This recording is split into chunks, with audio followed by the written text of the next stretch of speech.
Very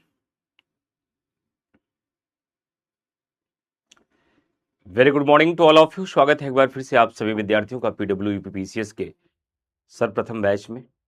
चांदनी, शिपाली, अनुपम, जागृति, संस्कृति, शिम्पी, सभी साथियों को वेरी गुड मॉर्निंग।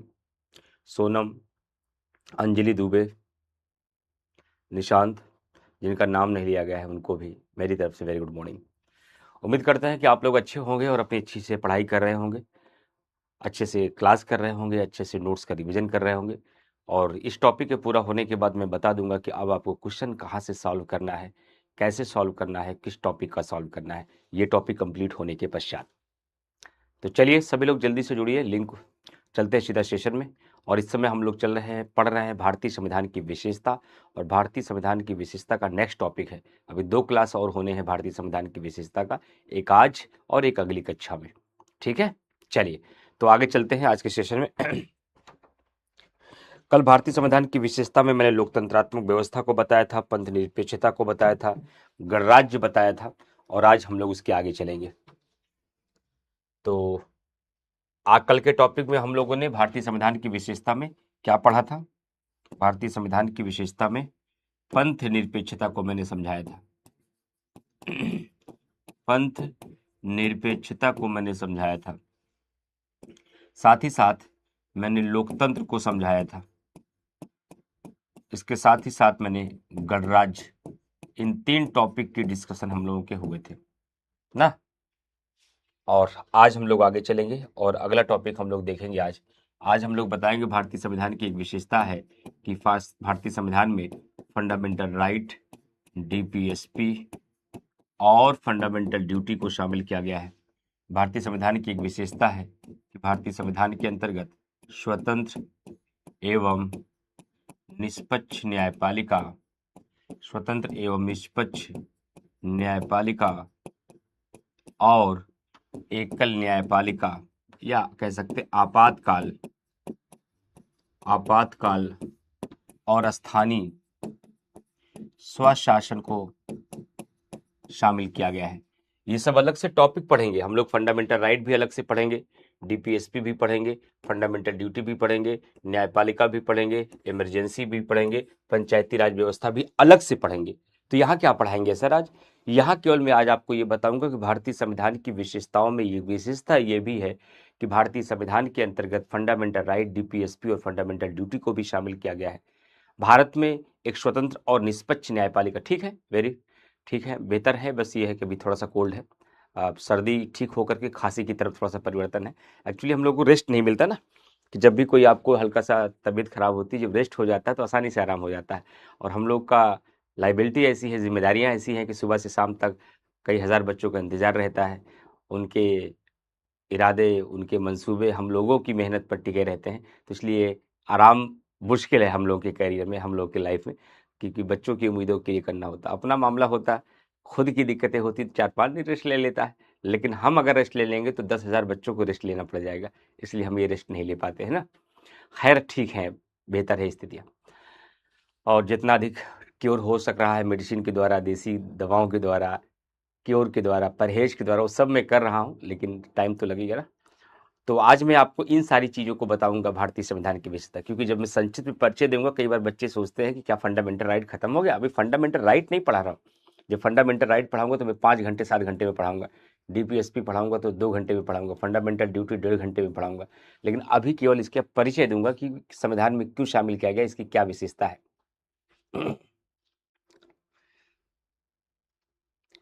तो आइए सबसे पहले मैं बताता हूं कि भारतीय संविधान के भीतर भारतीय संविधान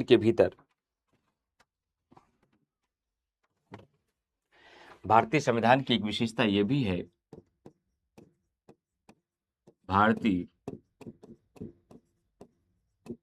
संविधान की विशेषता में एक विशेषता ये भी है कि भारतीय संविधान के अंतर्गत मूल अधिकार जिसे हम डीपीएसपी कहते हैं, सॉरी, जिसे हम फंडामेंटल राइट कहते हैं, और राज्य के नीति निदेशक तत्व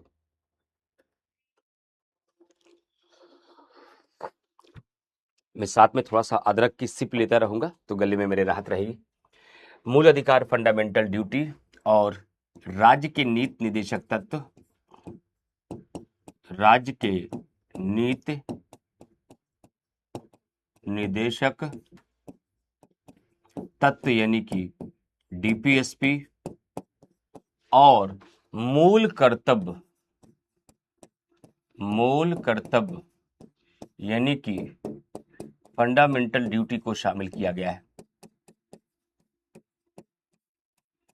फंडामेंटल ड्यूटी को शामिल किया गया है। अब क्या इसका उद्देश्य था, क्या मतलब था, क्यों ये फंडामेंटल ड्यूटी शामिल किया गया है? इसका मैं कुछ तो आपको तरीका बताता हूं कि आखिरकार संविधान में फंडामेंटल ड्यूटी को शामिल क्यों किया गया है, इसके पीछे का क्या रीजन था, क्यों शामिल किया गया है, ये समझना बड़ा जरूरी है बच्चों के लिए। देखिए फ्रेंड्स, मैंने आपको सरकार के 3 अंगों को समझाया है कि शासन प्रणाली को सुचारू रूप से चलाने के लिए सरकार के 3 अंग है। एक कार्यपालिका है, एक विधायिका है, एक न्यायपालिका है। एक कार्यपालिका है, एक विधायिका है, एक न्यायपालिका है। ये सरकारों के तीनों अंगों को कुछ जिम्मेदारियां दी गई हैं। क्या जिम्मेदारी दी गई हैं, ये मैंने समझा दिया है कि विधायिका का काम होगा वो कानून बनाएगी, कार्यपालिका का काम होगा वह बनाए हुए कानूनों को लागू कराएगी, और न्यायपालिका का काम होगा इस बात की निगरानी करेगी कि जो कानून विधायिका ने बनाया है, जिस कानून को कार्यपालिका ने लागू कराया है, वह संविधान के दायरे में रहते हुए किया गया है या नहीं, संविधान के अधीन रहते हुए किया गया है या नहीं, संविधान की मर्यादाओं का पालन किया गया है या नहीं, इस बात की निगरानी करने के लिए न्यायपालिका का गठन किया गया। अच्छा, किसी भी व्यक्ति को जब भी कोई जिम्मेदारी दी जाएगी तो जिम्मेदारी के लिए उसको पावर दिया जाएगा, केवल जिम्मेदारी दे दी जाएगी। जैसे अगर कहा जाएगा मम्मी पापा बाहर जा रहे हैं, आप बड़ी दीदी हैं, आप बड़े भाई हैं, आपको कहा गया भैया हम लोग जा रहे हैं 2 दिन नानी के यहाँ, आप लोग परिवार को संभालिएगा। जब आप परिवार को संभालेंगे,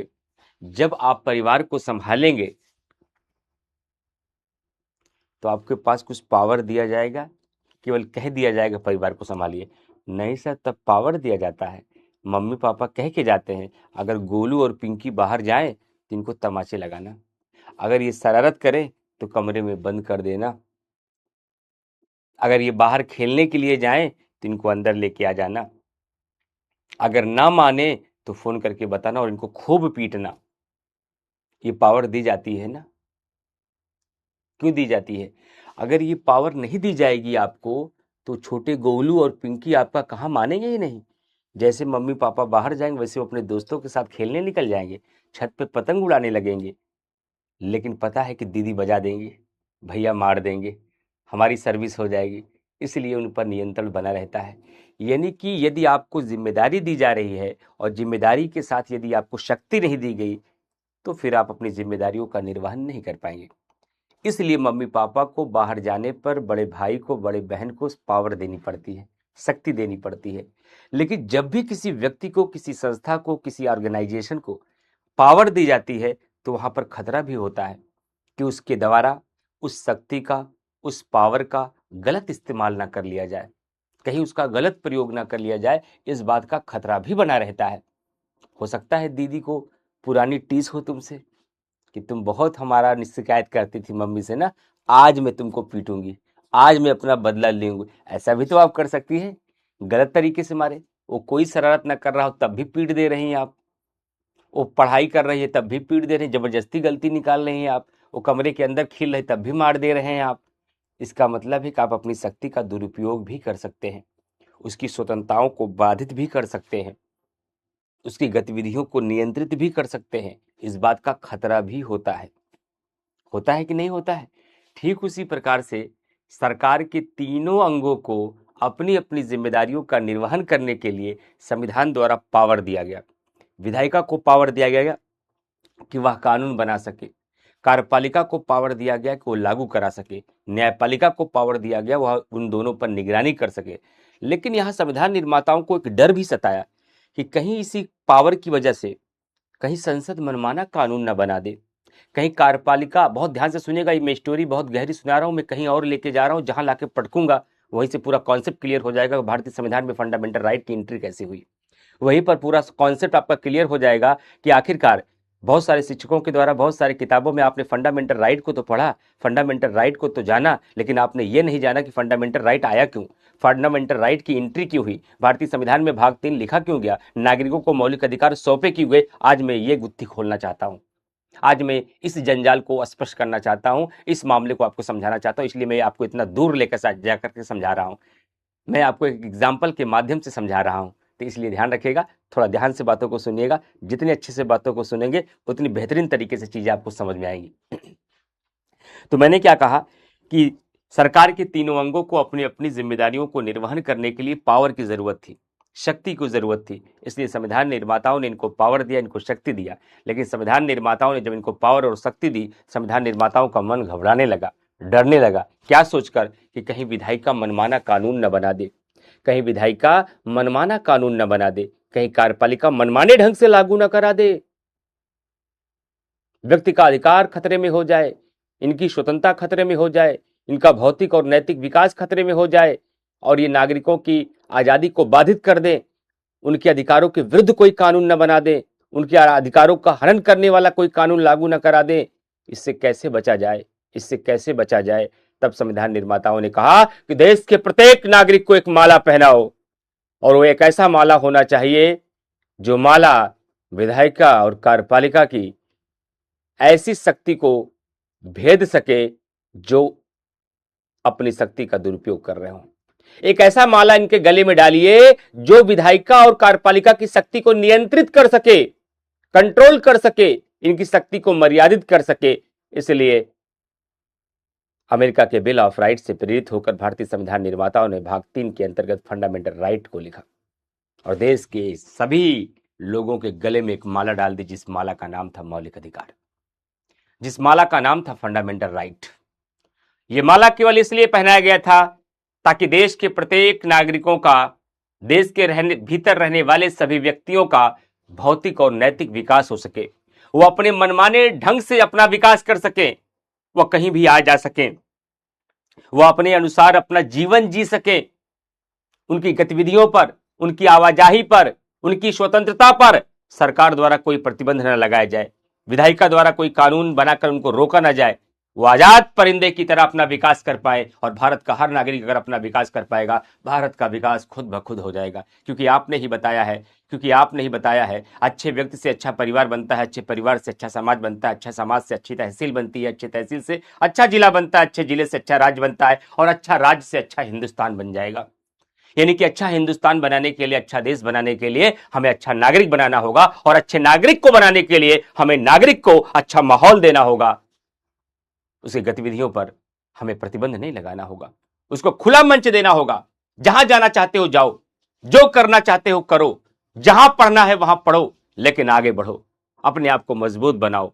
लेकिन संविधान निर्माताओं को इस बात का खतरा था कि नागरिकों की इस आवाजाही में, नागरिकों की इस स्वतंत्रता पर कहीं विधायिका और कार्यपालिका कानून बनाकर उनकी आवाजाही को रोक न दे, उनके विकास को बाधित न कर दे, उनकी स्वतंत्रता को धूमिल न कर दे। इसलिए संविधान निर्माताओं ने भारत के प्रत्येक नागरिक के गले में एक माला डाल दी, जिसका नाम था फंडामेंटल राइट, जिसका नाम था मौलिक अधिकार।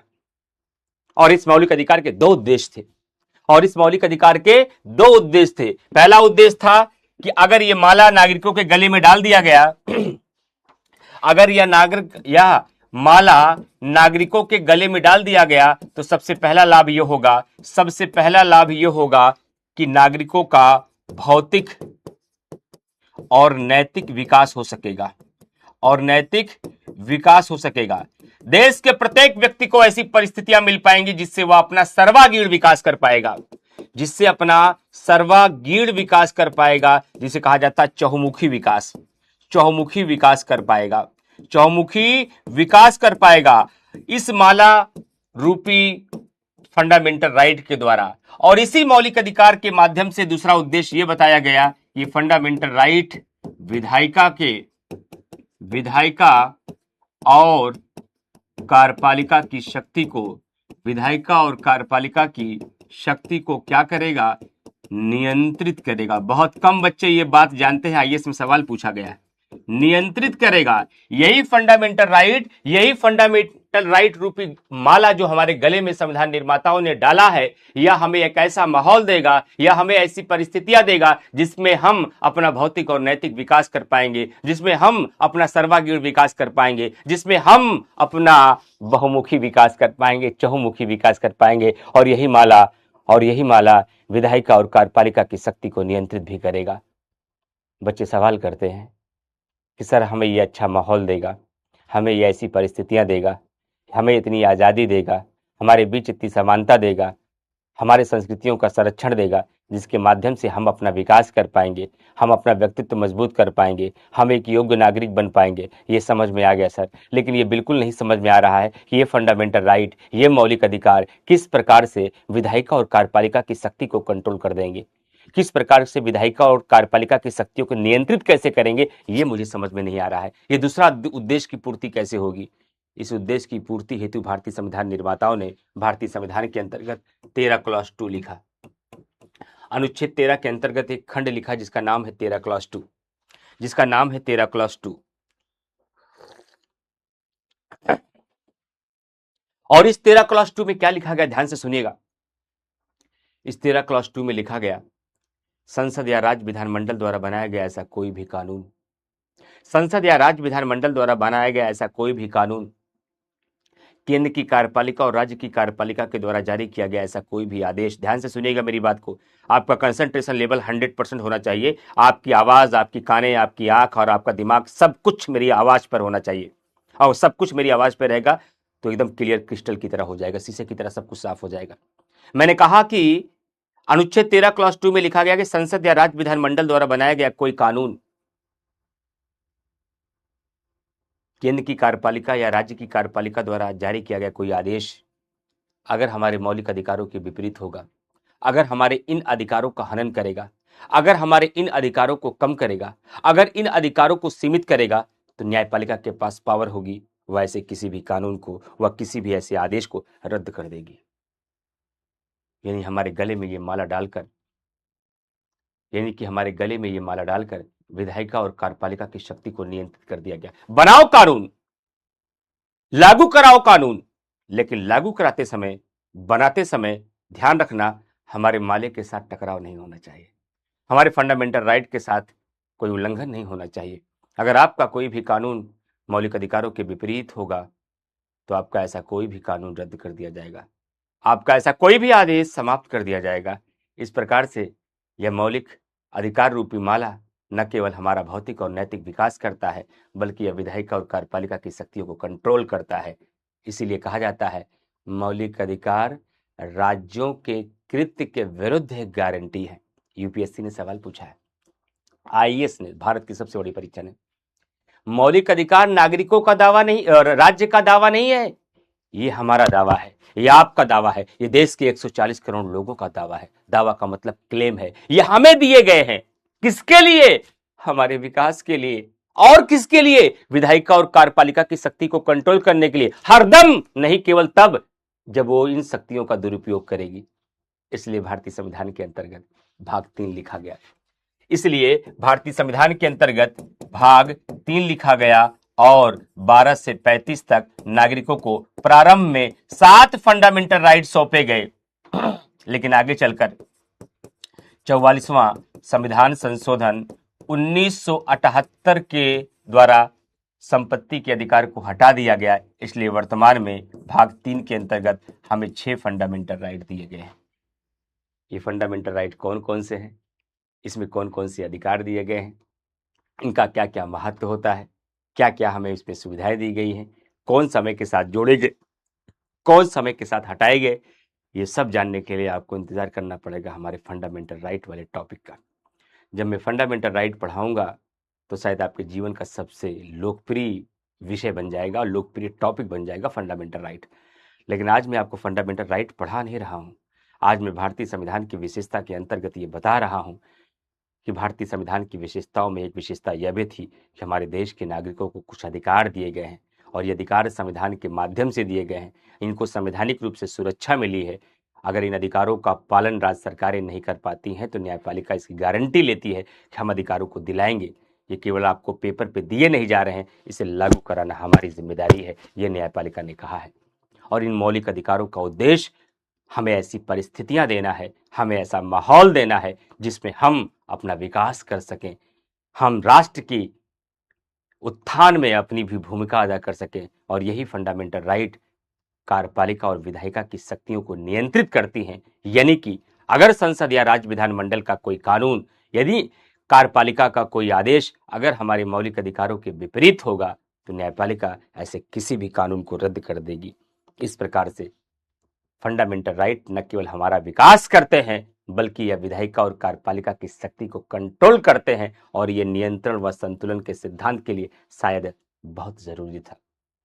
उम्मीद करता हूं आप ये समझ पाए होंगे कि फंडामेंटल राइट की एंट्री क्यों हुई और फंडामेंटल राइट का उद्देश्य क्या है, इसका मर्म क्या है, इसका पर्पस क्या था, ये आप लोग समझ पाए होंगे। कमेंट करके बताइएगा यहां तक कहानी समझ में आ गई। फिर मैं डीपीएसपी बता, मौलिक अधिकार नहीं पढ़ा रहा हूं, ध्यान रखिएगा। मौलिक अधिकार में बताएंगे तो ऐसे सैकड़ों बातों की चर्चा करेंगे। आज मैं केवल ये बता रहा हूं कि भारतीय संविधान की विशेषता है कि भारत में मौलिक अधिकार भी है और मौलिक अधिकारों का उद्देश्य क्या था, मौलिक अधिकारों की एंट्री कैसे हुई, मैंने केवल इतना समझाया है बस। आयुष शर्मा, थोथा चना बाजे घना, एक कहावत है हिंदी में, थोथा चना बाजे घना, जो चना खाली होता है अंदर से वो बजता बहुत है बाबू। आयुष शर्मा जी पूछ रहे जब मूल अधिकार से कोई छेड़छाड़ नहीं कर सकता तो संपत्ति का मूल अधिकार कैसे समाप्त हो गया। छेड़छाड़ का मतलब यह मौलिक अधिकारों को समाप्त नहीं किया जा सकता, मौलिक अधिकारों के विरुद्ध कानून नहीं बनाया जा सकता। मौलिक अधिकार अस्थायी नहीं है आयुष शर्मा, मौलिक अधिकार अस्थायी है, और मौलिक अधिकार अस्थायी है तो इसका मतलब यह हुआ कि मौलिक अधिकारों में आवश्यकता के अनुसार संशोधन करके इन्हें घटाया जा सकता है, इन्हें बढ़ाया जा सकता है, इन्हें निश्चित किया जा सकता है, कुछ और जोड़ा जा सकता है, लेकिन मौलिक अधिकार को कभी समाप्त नहीं किया जा सकता। मौलिक अधिकारों के विरुद्ध संसद कोई कानून नहीं बना सकती, राज्य विधानमंडल कोई कानून नहीं बना सकती।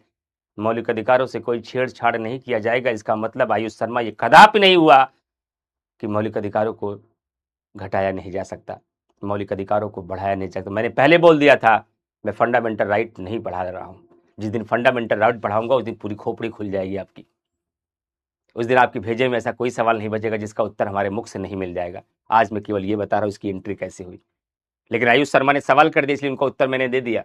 उन्होंने कहा कि यदि मौलिक अधिकारों के साथ कोई छेड़छाड़ नहीं किया जा सकता तो संपत्ति के अधिकार को कैसे हटा दिया गया। मैंने कब कह दिया इसके साथ छेड़छाड़ नहीं किया जा सकता।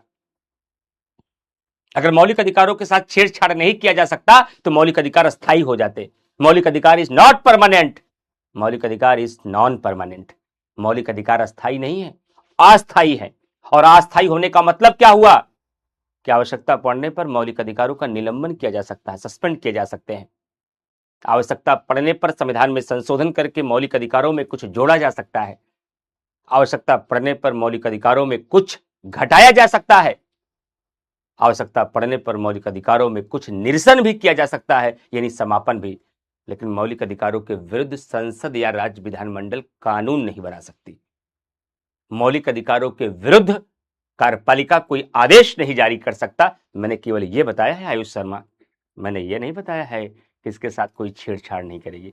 ये फंडामेंटल राइट का ट्रेलर है साहब, ट्रेलर। अभी पूरी पिक्चर बाकी है जो मैं आगे दिखाऊंगा, तो ट्रेलर में आप फिल्म का मूल्यांकन नहीं कर सकते ना। इसलिए मैं बार बार इसलिए इस शब्द बोल रहा था, मैं पढ़ा नहीं रहा हूं फंडामेंटल राइट, क्योंकि मुझे पता था कुछ ना कुछ लोग ज्ञान देंगे भी हमें, कुछ ना कुछ लोग अपने मन के सवाल उठाएंगे, तो इन सवालों का जवाब मैं यहाँ नहीं दूंगा, वहां दूंगा। लेकिन आपने पूछ लिया इसलिए मैंने बता दिया कि आपके मन की हलचलें समाप्त हो जाएं।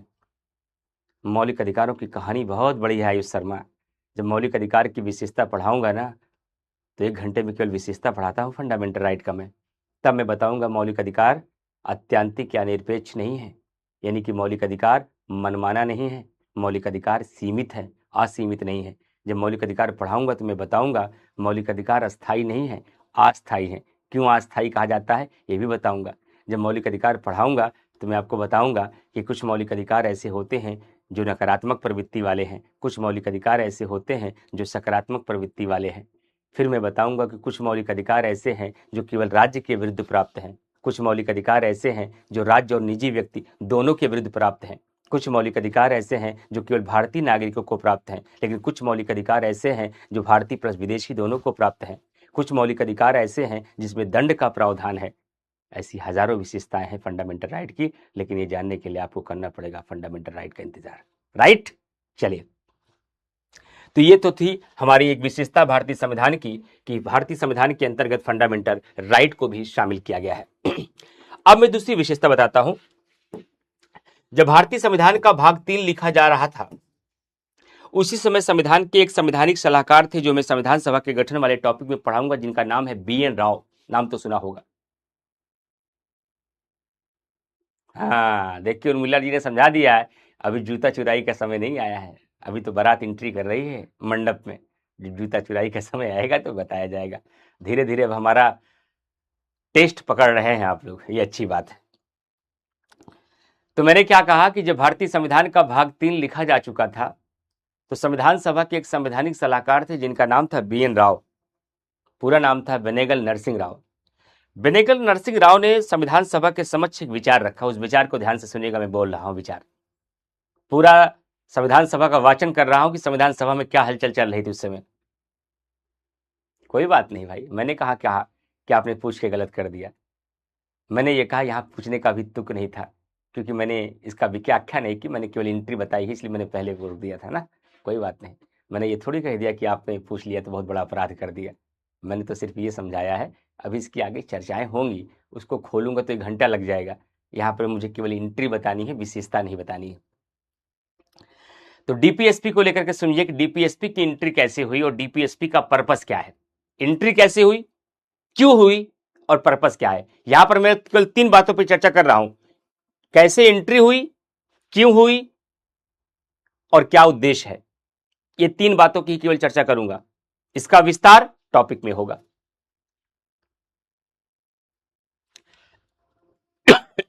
सॉरी, ध्यान से सुनिएगा।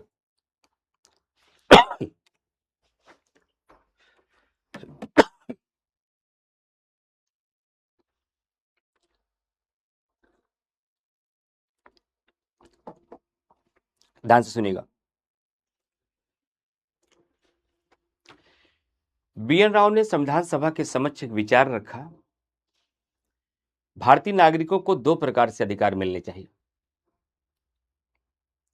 भारतीय नागरिकों को 2 प्रकार से अधिकार मिलने चाहिए, एक मूल अधिकार पार्ट 1 और एक मूल अधिकार पार्ट 2। कहा ये दोनों अधिकार कौन है। बहुत ध्यान से, जब कहानी सुनाने लगूं बहुत ध्यान से सुना करिए। अब कहानी मैंने शुरू कर दी, बहुत ध्यान से सुनिए। संविधान सभा के सदस्यों ने कहा ये कौन सा विचार है, मूल अधिकार पार्ट 1 क्या है, मूल अधिकार पार्ट 2 क्या होगा। कहा मूल अधिकार पार्ट 1 फंडामेंटल राइट होगा जो भाग 3 में लिखा है, और कहा पार्ट 2 में एक ऐसे अधिकार होने चाहिए जो नागरिकों को तुरंत न दिए जाए। कहा तब कब दिए जाए।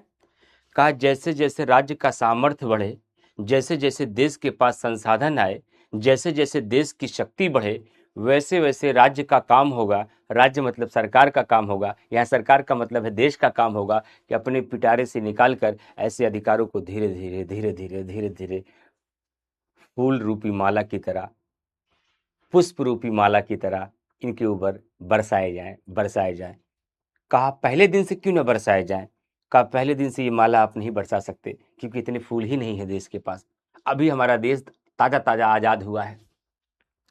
200 सालों तक ये अंग्रेजों की हुकूमत में रहा, बहुत लूटा है अंग्रेजों ने। देश आर्थिक रूप से बहुत सशक्त नहीं है। अगर इन सारे अधिकारों को संविधान लागू होने के बाद फंडामेंटल राइट की तरह तुरंत दे दोगे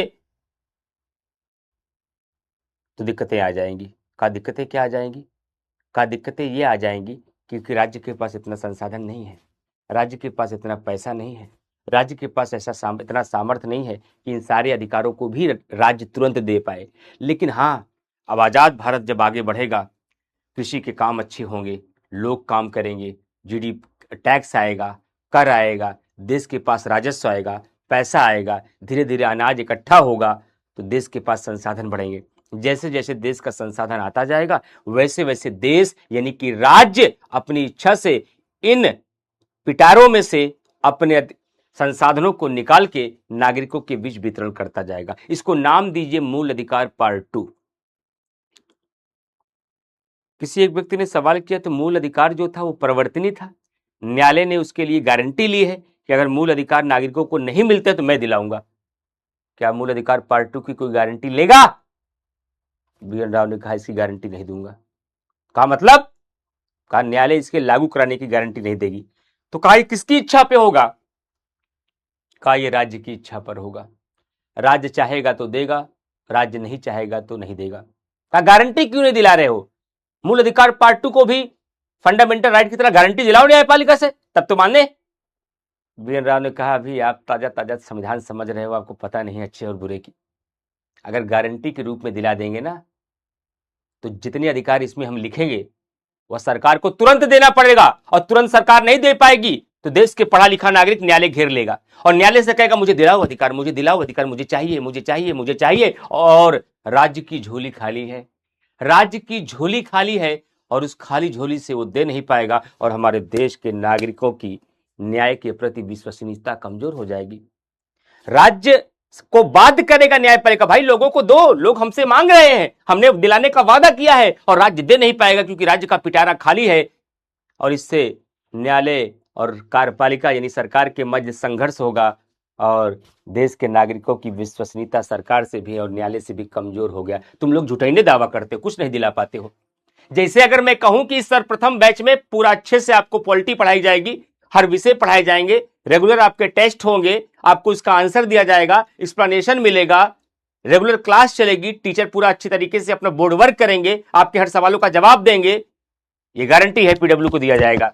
नहीं दिया जाएगा इस नंबर पे कॉल कर लीजिएगा। लेकिन कल कोई काले ना उठाए तो, कल कोई टीचर सही से ना पढ़ाए तो, कल कोई टीचर सही से ना पढ़ाए तो, कोई टीचर सही से नोट्स ना दे तो, कोई टीचर आपके डाउट्स को ना क्लियर करे तो हमारी पीडब्ल्यू की प्रति विश्वसनीयता खत्म हो जाएगी, अगला बैच कभी नहीं लेंगे पीडब्ल्यू में।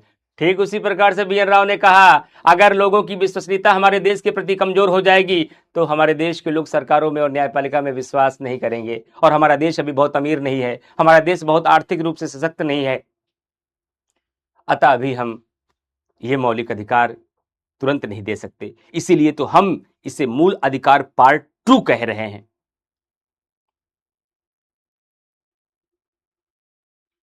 तो क्या संविधान निर्माताओं ने बी.एन. राव की बात को मान लिया? मान लिया, उनकी बात को मान लिया, लेकिन उसे मूल 2 नाम नहीं दिया, बल्कि भाग 3 के बाद एक और भाग जोड़ा गया, बल्कि भाग 3 के बाद एक और भाग जोड़ा गया, और उस भाग का नाम क्या रखा गया? उस भाग का नाम रखा गया भाग 4। ध्यान से सुनिएगा, अभी स्टोरी में आधी कहानी और बाकी है, अभी आधी सुनाया हूं, केवल आधी सुनाया हूं, अभी आधी कहानी और बाकी है। इसीलिए उसके तुरंत बाद भारतीय संविधान के अंतर्गत भाग 4 लिखा गया, और कहा गया कि भाग 4 में राज्य के नीति निदेशक तत्व को रखा जाएगा। कहा यह क्या है? कहा डीपीएसपी। कहा डीपीएसपी का मतलब क्या होता है? कहा गया इसका मतलब होता है directive principle of state policy. का राज्य के नीति निदेशक तत्व का मतलब क्या हुआ? ये क्या है राज्य के निदेशक तत्व? What is the directive principle? तब इसकी परिभाषा बनी, कहा हम राज्य को कुछ कार्य करने के लिए निर्देश देंगे, इन्हीं निर्देशों के समूह को नीति निदेशक तत्व कहा जाए। मेरी बात को बहुत ध्यान से सुनिए। संविधान निर्माताओं ने कहा राज्य को, कौन से राज्य को? सरकार को, हम काम करने के लिए कुछ निर्देश देंगे, और वही निर्देशों का समूह नीति निदेशक तत्व कहलाएगा। जैसे दादा अपने जीवन के अंतिम समय में कह रहे हो, बेटा गांव वाले घर को हमेशा मेंटेन रखना, बड़ी बेटी का विवाह मामा के घर के बगल में करना, मेरा दाह संस्कार इस नदी के किनारे करना, बच्चों को बहुत अच्छे से पढ़ाना, घर में हमेशा जानवरों को रखना ताकि बच्चों को खाने के लिए घर में दूध रहे, और हमेशा मिलजुल के रहना। ये किसका निर्देश था? ये बाबा का निर्देश था। किसके लिए था? पापा के लिए था। क्यों था? ताकि आपके परिवार में कोई बिखराव ना आए, आपके परिवार के समाज की गरिमा बनी रहे, आपके परिवार के अंदर एकता बनी रहे, आपके परिवार का विकास हो सके और दादा का नाम रोशन हो सके। यानी दादा के द्वारा पापा को दिया गया वह निर्देश जो समय के साथ पालन करना था, वह आपके परिवार की डीपीएसपी थी। बाबा के द्वारा दिया गया वह निर्देश जिसका पालन करना पापा के लिए जरूरी था, वह बाबा का निर्देश था। और संविधान सभा के द्वारा सरकार को दिया गया वह निर्देश जिसका पालन करना नीति निर्माण के समय जरूरी था, कानून बनाने के समय जरूरी था, उसे ही नीति निर्देशक तत्व कहा जाता है, उसे ही डायरेक्टिव प्रिंसिपल कहा जाता है, उसे ही हम राज्य के नीति निर्देशक तत्व कहते हैं। आज के बाद अगर कोई आपसे पूछे, बहुत पढ़ रहे हो पॉलिटी, जरा बताओ किसे कहते हैं डीपीएसपी, जरा बताओ क्या है राज्य के नीति निर्देशक तत्व, जरा बताओ किसे कहते हैं डीपीएसपी, तो उन्हें बता दीजिएगा।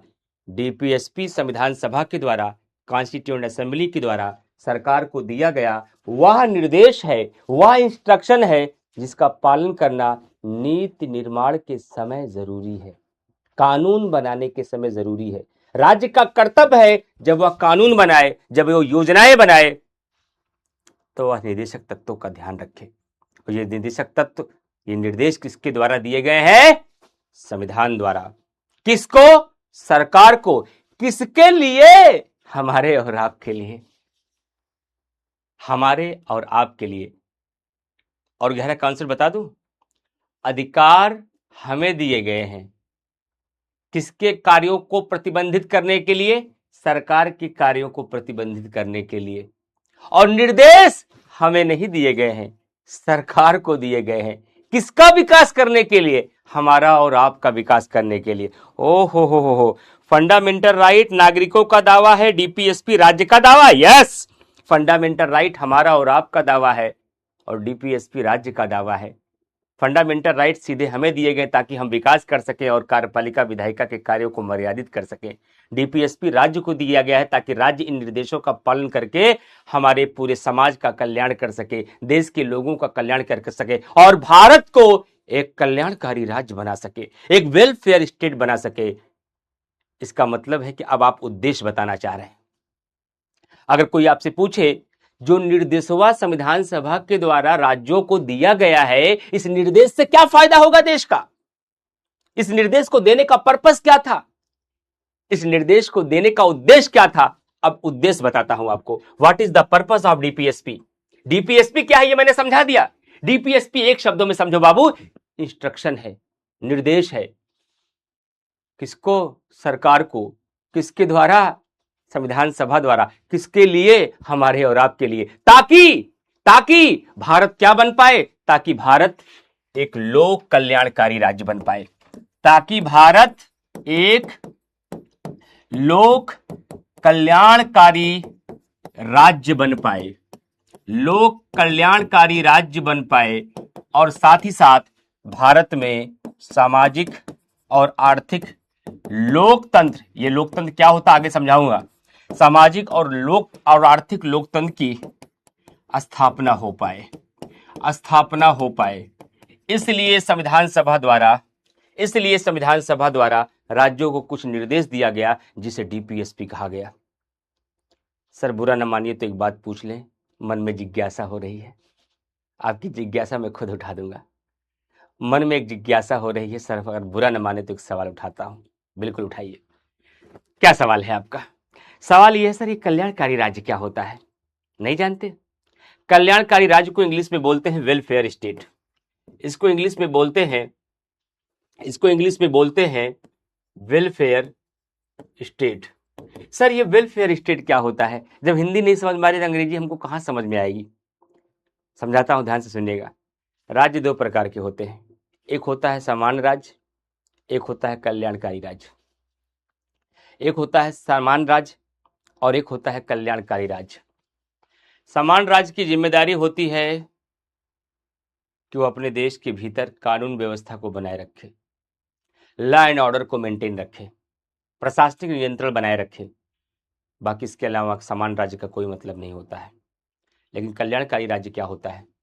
कल्याणकारी राज्य एक ऐसा राज्य होता है जो कानून व्यवस्था के साथ साथ, जो लॉ एंड ऑर्डर को साथ साथ, वो अपने देश के लोगों के रोजगार की व्यवस्था करता है, अपने देश के लोगों के लिए स्वास्थ्य की व्यवस्था करता है, वो अपने देश के लोगों के लिए आवास की व्यवस्था करता है, वो अपने देश के लोगों के लिए खान पान की व्यवस्था करता है, वो अपने देश के लोगों के लिए स्वच्छ पर्यावरण की व्यवस्था करता है, वो अपने देश के लोगों के लिए स्वच्छ पेयजल की व्यवस्था करता है और अपने देश के लोगों के लिए आधारभूत संरचना की व्यवस्था करता है। आधारभूत संरचना का मतलब होता है बिजली, पानी, सड़क, बत्ती, लाइट, पुलें, इमारतें, इन सारी चीजों का निर्माण करता है। कौन? जो कल्याणकारी राज्य होता है। भारतीय संविधान निर्माता भारत को एक राज्य बनाना चाहते थे कि कल्याणकारी राज्य बनाना चाहते थे? भारतीय संविधान निर्माता भारत को केवल एक राज्य बनाना चाहते थे या एक कल्याणकारी राज्य बनाना चाहते थे? इन निर्देशों से तो पता चल रहा है कि भारतीय संविधान निर्माता भारत को एक कल्याणकारी राज्य बनाना चाहते थे। भारतीय संविधान निर्माताओं ने कहा कि यदि राज्य इन निर्देशों का पालन करेगी तो भारत एक दिन एक कल्याणकारी राज्य बनेगा, भारत एक दिन एक वेलफेयर स्टेट बनेगा। और वेलफेयर स्टेट का मतलब है कि भारत में जो सरकारें होंगी केवल कानून व्यवस्था को नहीं, बल्कि भारत में जो सरकारें होंगी वो लोगों के लिए रोजगार भी देंगी, वह लोगों के स्वास्थ्य की व्यवस्था भी करेंगी, वह लोगों के लिए आवास भी देंगी, वह लोगों के लिए स्वस्थ पेयजल भी देंगी, वह लोगों के लिए पर्यावरण का संरक्षण भी करेंगी, वह लोगों के लिए सड़क बनाएंगी, वह लोगों के लिए बिजली पानी की व्यवस्था करेंगी, वह लोगों के लिए एक्सप्रेस वे बनाएंगी, वह लोगों के लिए फ्लाईओवर बनाएंगी। जो राज्य ऐसा का काम करेगी ऐसे राज्य को हम कल्याणकारी राज्य कहेंगे।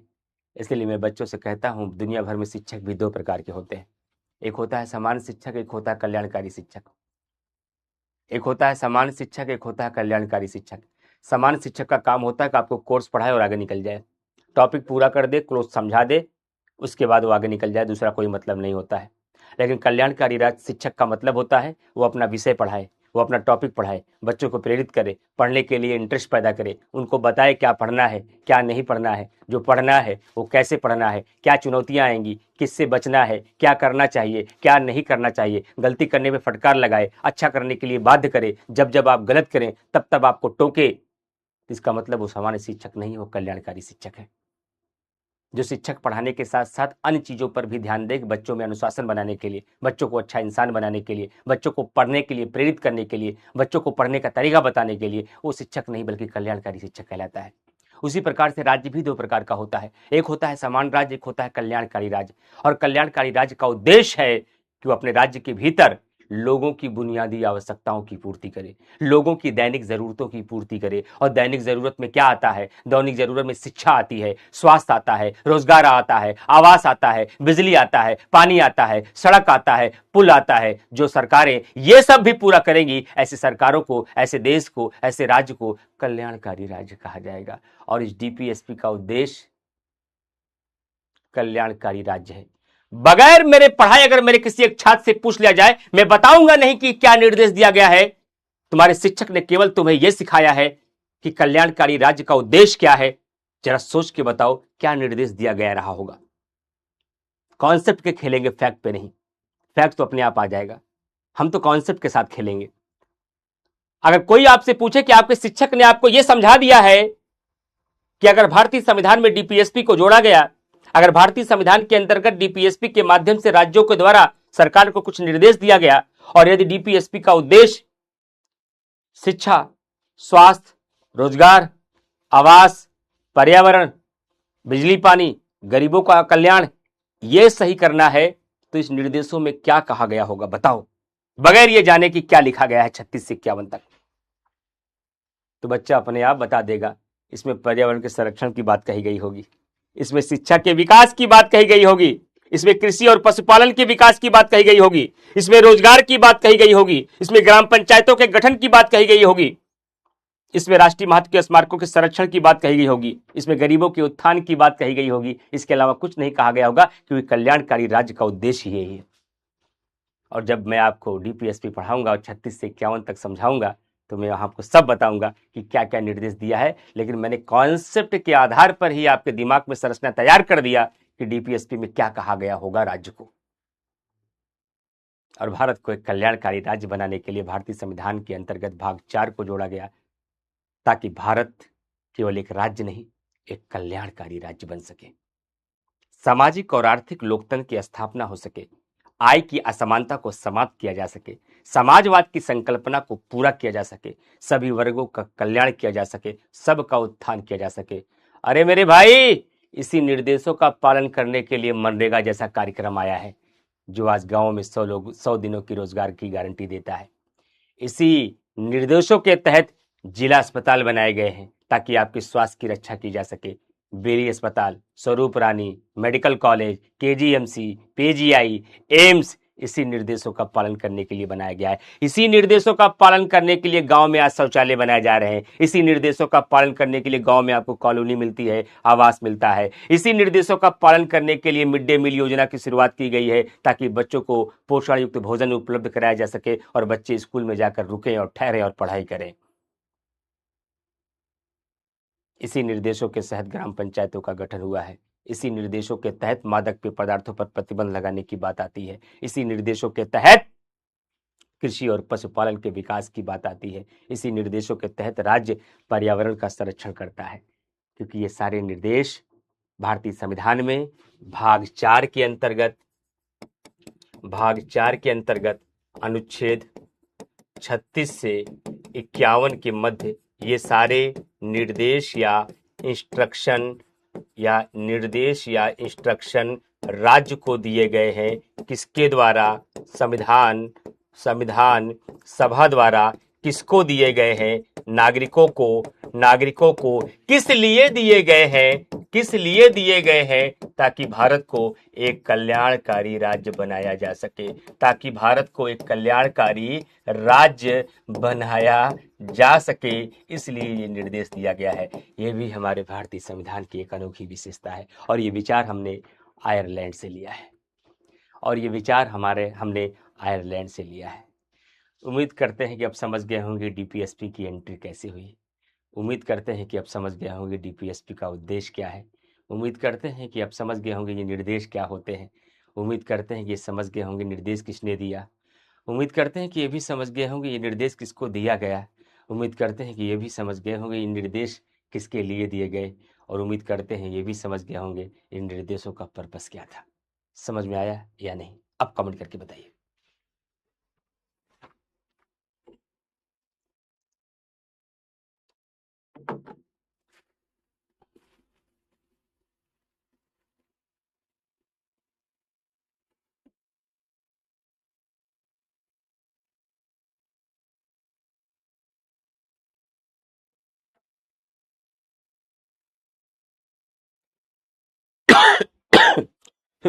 Sorry, extremely sorry.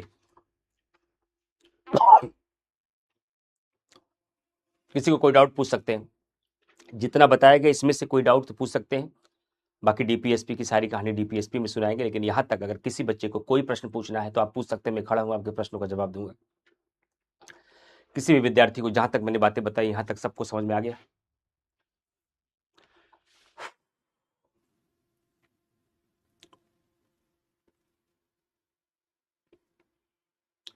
आयुष, आकांक्षा, संस्कृति, नवनीत, आरती, आशा, शानिया, आरती, ऋचा चौधरी, आकांक्षा, दिव्या,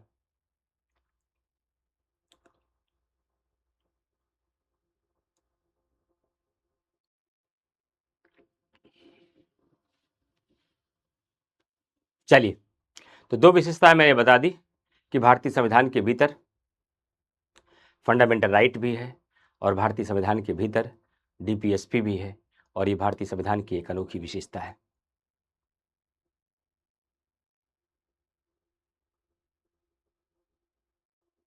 हाँ, मेनका जी ने कहा सर फिर भी मादक पेय पदार्थों को क्यों नहीं कर सकती है, उसके वजह से समझ खराब हो रहा है। परेशान मत होइए, पढ़ाने दीजिए, वो भी क्लियर हो जाएगा। मैं आपको जब डीपीएसपी पढ़ाऊंगा तो मैं डीपीएसपी का मूल्यांकन करूंगा। वर्षा या मेनका नाम है आपका। जब मैं डीपीएसपी पढ़ाऊंगा तो मैं डीपीएसपी का मूल्यांकन करूंगा। इसलिए मैंने कहा कि जितना पढ़ाए इतने में बताना, आगे वाला नहीं। तो उन्होंने कहा कि सर मादक पेय पदार्थों पर आज भी प्रतिबंध नहीं लिख पाया, जबकि राज्यों को निर्देश दिया गया है कि वो डीपीएसपी पर प्रतिबंध लगाए, तो डीपीएसपी का पालन करे। तो जब हम डीपीएसपी का मूल्यांकन करेंगे तब हम बताएंगे कौन कौन से डीपीएसपी सफल हुए, कौन कौन से डीपीएसपी आज भी असफल हैं, कौन कौन से निर्देश ऐसे हैं जिनका पालन आज तक सरकारें नहीं कर पाई, और कौन कौन सा निर्देश ऐसा है जिनका पालन हो चुका है, उसके लिए सरकारें कानून बना चुकी हैं। और जो नहीं पालन हो पाया, जिसको लागू नहीं कर पाया गया, उसके पीछे का तर्क क्या था, उसके पीछे का कारण क्या था, मैं ये भी समझाऊंगा। आपके बाबा ने आपके पापा को जितने निर्देश दिए थे सबका पालन कर लिया। आपके बाबा ने तो कहा था अपने आपके पापा को, कभी गांव छोड़ के मत जाना बेटा, अपनी दुल्हन को, अपनी माँ को, अपनी बीवी को यहीं गांव में रखना, तुम बाहर कमाना, बच्चों को यहीं रखना। लेकिन आपके पापा आपकी मम्मी को लेकर शहर चले गए, बच्चों को पढ़ाने के लिए गांव छोड़ दिए। आपके पापा ने तो कहा था कि बेटा गांव की संस्कृतियों को हमेशा बनाए रखना, शहर के दावत छूट जाएं लेकिन गांव का एक तिरही नहीं छूटनी चाहिए। लेकिन आपके पापा शहर की शादियां तो अटेंड कर लेते हैं लेकिन गांव की तिरही में नहीं पहुंच पाते। क्यों नहीं हो पाया बाबा? मेनका, बाबा का वचन क्यों नहीं पालन हो पा रहा है? सर उसके पीछे मजबूरी है, हम लोगों का एग्ज़ाम होता है, हम लोगों का भविष्य पापा के लिए ज़्यादा ज़रूरी है, इसलिए कई बार पापा गांव नहीं जा पाते, गांव की शादियां नहीं अटेंड कर पाते, गांव के छोटे छोटे प्रोग्राम नहीं अटेंड कर पाते। हम लोगों को सुबह सुबह स्कूल जाना पड़ता है, इसलिए नाश्ता बनाना होता है, इसलिए मम्मी को गांव में रख करके हम नाश्ता कैसे तैयार करेंगे? अगर माँ बच्चे गाँव में रहेंगे तो अच्छी शिक्षा कैसे प्राप्त कर देंगे? इसलिए बाबा के वचन को तोड़ना पड़ा, इसलिए हमें बच्चों को लेकर शहर आना पड़ा, क्योंकि बच्चों को पढ़ाना था, बच्चों को अच्छी शिक्षा देनी थी। तो कुछ कारणों की वजह से आपके पापा ने भी बहुत सारे बाबा के वचन तोड़ दिए हैं। ऐसे ही कुछ कारण हैं, ऐसे ही कुछ राज्य के हित हैं, जिन हितों के चक्कर में राज्य इन निर्देशों का पालन नहीं कर पाए। वक्त आने दीजिए, मेनका बहुत अच्छे से समझाऊंगा। समझ में आ गया? कहानी आप समझ गए होंगे। आधा मूल्यांकन तो मैंने यही कर दिया आपको कि डीपीएसपी जितने हैं सब सफल नहीं हुए, बहुत असफल भी हो गए। जब बाबा का वचन सफल नहीं हो पाया तो राज्य का निर्देश कहाँ सफल हो पाता? लेकिन उसकी असफलता के पीछे कारण क्या है वो मैं समझाऊंगा, उसे कैसे लागू कराया जा सकता है वो भी समझाऊंगा। लेकिन कब? तब जब मैं डीपीएसपी पढ़ाऊंगा। ठीक है, चलिए अब फंडामेंटल ड्यूटी की बात करते हैं। अब फंडामेंटल ड्यूटी की बात करते हैं, मौलिक कर्तव्य।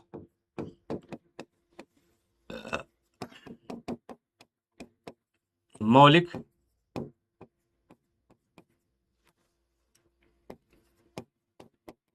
कर्तव्य की बात करते हैं, फंडामेंटल ड्यूटी की बात करते हैं।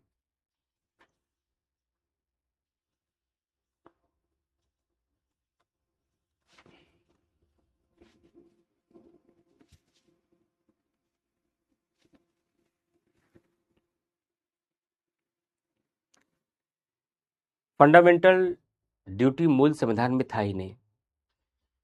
जब 26 नवंबर 1949 को भारतीय संविधान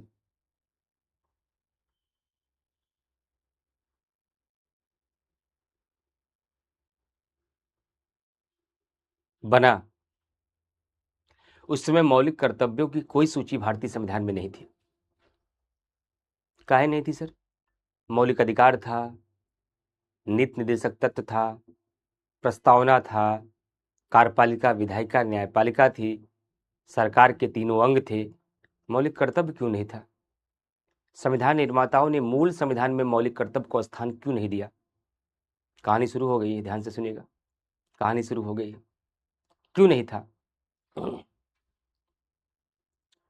अच्छा ये बताइए, एक मकान अभी आपका ताजा ताजा शहर में बनवाया है पापा ने कमा धमा कर, एक मकान आपका गांव में भी बना है जो आपके दादा ने बनवाया था। हाँ, तो क्या कहना चाहते हैं आप? क्या आपके गांव के मकान पर भी छत है?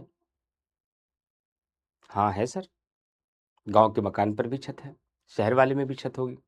क्या गांव के मकान में भी रसोईया बना है, किचन है? हाँ सर है, शहर वाले में भी है। क्या गांव का जो मकान दादा वाला था उसमें फॉर सेलिंग हुई है? क्या ऊपर फॉर सेलिंग हुई है? क्या उसमें कबोर्ड वेस्टर्न बाथरूम बना है? नहीं सर, वहाँ देसी बाथरूम है।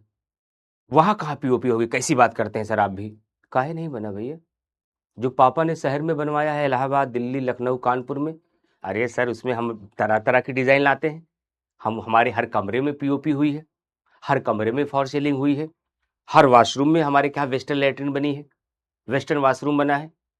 दादा ने काहे नहीं बनवाया? आपके दादा ने जो मकान गौना में बनवाया था, गांव में बनाया था, उसमें वेस्टर्न लेटरिन क्यों नहीं बनवाई? उसमें वेस्टर्न वॉशरूम क्यों नहीं बनवाया? उसमें फॉर सेलिंग क्यों नहीं हुई? अरे सर उस जमाने में गांव के किसी भी मकान में वेस्टर्न वॉशरूम नहीं होता था। उस जमाने में गांव में कोई पीओपी नहीं का सर, तब तो ईंटे का लेंटर पड़ता था, तब तो आरसीसी भी नहीं होता था। इसका मतलब आप ये कहना चाहते थे गांव के अन्य किसी भी मकानों में फॉल्स सीलिंग का या पीओपी का कोई भी प्रचलन नहीं था, इसलिए हमारे दादा ने भी नहीं करवाया। लेकिन पापा ने जब पैसा कमाकर शहर में प्लॉट लिया 40x50 का, तो उसमें बनवाया, क्योंकि उस समय मोहल्ले के हर मकान में वेस्टर्न वॉशरूम था, मोहल्ले के हर मकान में फॉल्स सीलिंग और पीओपी थी। तो हमारी सहेलियां बताती थी कि अपने घर में भी करवाना। मैंने भी पापा से कहा पापा फॉल्स सीलिंग करवाओ, पापा ने करवा लिया। ओहो, इसका मतलब ये है कि आपके गांव वाले मकानों में जो चीजें शामिल नहीं थी, उसके पीछे का मुख्य कारण यह था कि उस समय गांव के किसी भी मकान में पीओपी या फॉल्स सीलिंग नहीं होती थी।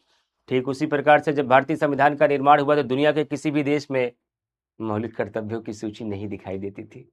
जब भारतीय संविधान का निर्माण 26 नवंबर 1949 को हुआ था, उस समय दुनिया के ज्यादातर देशों में, ज्यादा मतलब 80% देशों में मौलिक कर्तव्यों की कोई सूची नहीं थी, फंडामेंटल ड्यूटी की कोई सूची नहीं थी। इसलिए हमारे संविधान निर्माताओं का भी ध्यान मौलिक कर्तव्यों की ओर नहीं गया।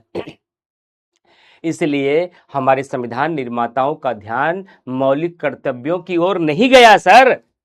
लेकिन समय के साथ जब यह महसूस होने लगा कि अब कमर दर्द के बाद दादा दादी के लिए एक वेस्टर्न वॉशरूम भी होना चाहिए, घर को सुंदर बनाने के लिए एक पीओपी की आवश्यकता होनी चाहिए, वरना हम समाज से कट जाएंगे, तब हमने शामिल कर लिया। ये कौन सी बड़ी बात है। ठीक उसी प्रकार से जब हमारे देश को भी यह आवश्यकता महसूस होने लगी कि नागरिकों के विकास के लिए केवल अधिकार जरूरी नहीं है, इनके कल्याण के लिए राज्य को केवल निर्देश जरूरी नहीं है, बल्कि देश के विकास के लिए देश के प्रत्येक व्यक्ति के अपने कुछ कर्तव्य भी होने चाहिए, अपने कुछ ड्यूटी भी होने चाहिए। क्योंकि किसी विद्वान ने कहा है कि अधिकार विहीन कर्तव्य निरर्थक होते हैं, लेकिन कर्तव्य विहीन अधिकार व्यक्ति को तानाशाह बना देते हैं। लेकिन कर्तव्य विहीन अधिकार व्यक्ति को तानाशाह बना देते हैं। आप ये घर में दावा करते हैं मेरा अधिकार है पापा आपको फीस देना होगा, मेरा अधिकार है मुझे दीपावली में कपड़ा दिलाना होगा, मेरा अधिकार है मुझे अच्छी भोजन खिलाना होगा, मेरा अधिकार है मुझे आपको घुमाना होगा। अरे आपका कर्तव्य भी है कि अपने माँ बाप का रिस्पेक्ट करिए, आपका कर्तव्य भी है बड़ों का पैर छूइए जब घर में आए या उनको रिस्पेक्ट दीजिए। अरे आपका कर्तव्य भी है घर की जिम्मेदारियों को पूरा कीजिए, आपका कर्तव्य है घर में माता पिता की तबीयत खराब हो बाजार से जाके सब्जी लाइए। आप कह नहीं मैं अपने कर्तव्यों का निर्वहन नहीं करूंगा लेकिन मुझे अपने अधिकार चाहिए, ये तो तानाशाही है भाई, ये तो निरंकुशता है, ये तो मनमानापन है। आपको जितने भी अधिकार दिए गए हैं ये अधिकार किसी न किसी कर्तव्य के सापेक्ष में है।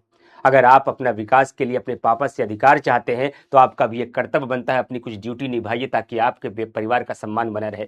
तो आपका भी एक कर्तव्य है कि अपने मम्मी पापा की इच्छाओं के अनुसार ही काम करिए, अपने मम्मी पापा के इच्छा और खुशी से ही अपना विवाह करिए। आप अपने अधिकारों को चाहते हैं लेकिन अपना कर्तव्य भूल जाते हैं, कर्तव्य के बगैर अधिकार चाहते हैं।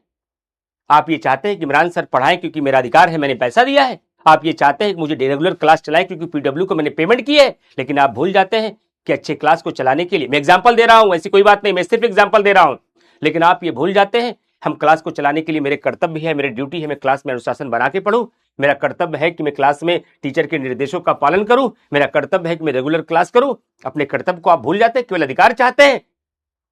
केवल अधिकारों चाहेंगे और कर्तव्यों का निर्वहन नहीं करेंगे तो व्यक्ति तानाशाह बन जाएगा, व्यक्ति निरंकुश बन जाएगा और ये देश के विकास का बाधक बन जाएगी। व्यक्ति मनमाना हो जाएगा, व्यक्ति अनुशासित नहीं होगा, देश के प्रति उसकी निष्ठा समाप्त हो जाएगी, वो अपने कर्तव्यों को भूल जाएगा कि देश ने मुझे इतना कुछ दिया है, सरकारों ने इतना कुछ किया है, अरे हम भी तो कुछ कर सकते हैं इस देश के लिए, हम भी तो कुछ भागीदारी कर सकते हैं भारत को विश्व गुरु बनाने में। आप ये भूल गए, ये करना होगा, हमें भी करना होगा, आपको भी करना होगा, 140 करोड़ की आबादी को करना होगा। हमें केवल अधिकार नहीं चाहिए, हमें केवल राज्यों के निर्देश नहीं चाहिए, हमें अपने कर्तव्यों का भी निर्वहन करना होगा। इसीलिए जब समय के साथ ये महसूस होने लगा कि अब वक्त आ चुका है, नागरिकों को उनको कर्तव्य भी बताना होगा। अगर नागरिकों को उनके कर्तव्य नहीं बताए गए तो नागरिक तानाशाह बन जाएगा, नागरिक निरंकुश बन जाएगा, नागरिक मनमाना हो जाएगा, वह अधिकारों के बलबूते कुछ भी करने लगेगा और कुछ भी करते करते राज्य के कार्यों में व्यवधान डाल देगा, जिससे कि शासन प्रणाली में अराजकता आ जाएगी। इसीलिए सरदार स्वर्ण सिंह की सिफारिश पर, इसीलिए इसीलिए सरदार स्वर्ण सिंह की सिफारिश पर स्वर्ण सिंह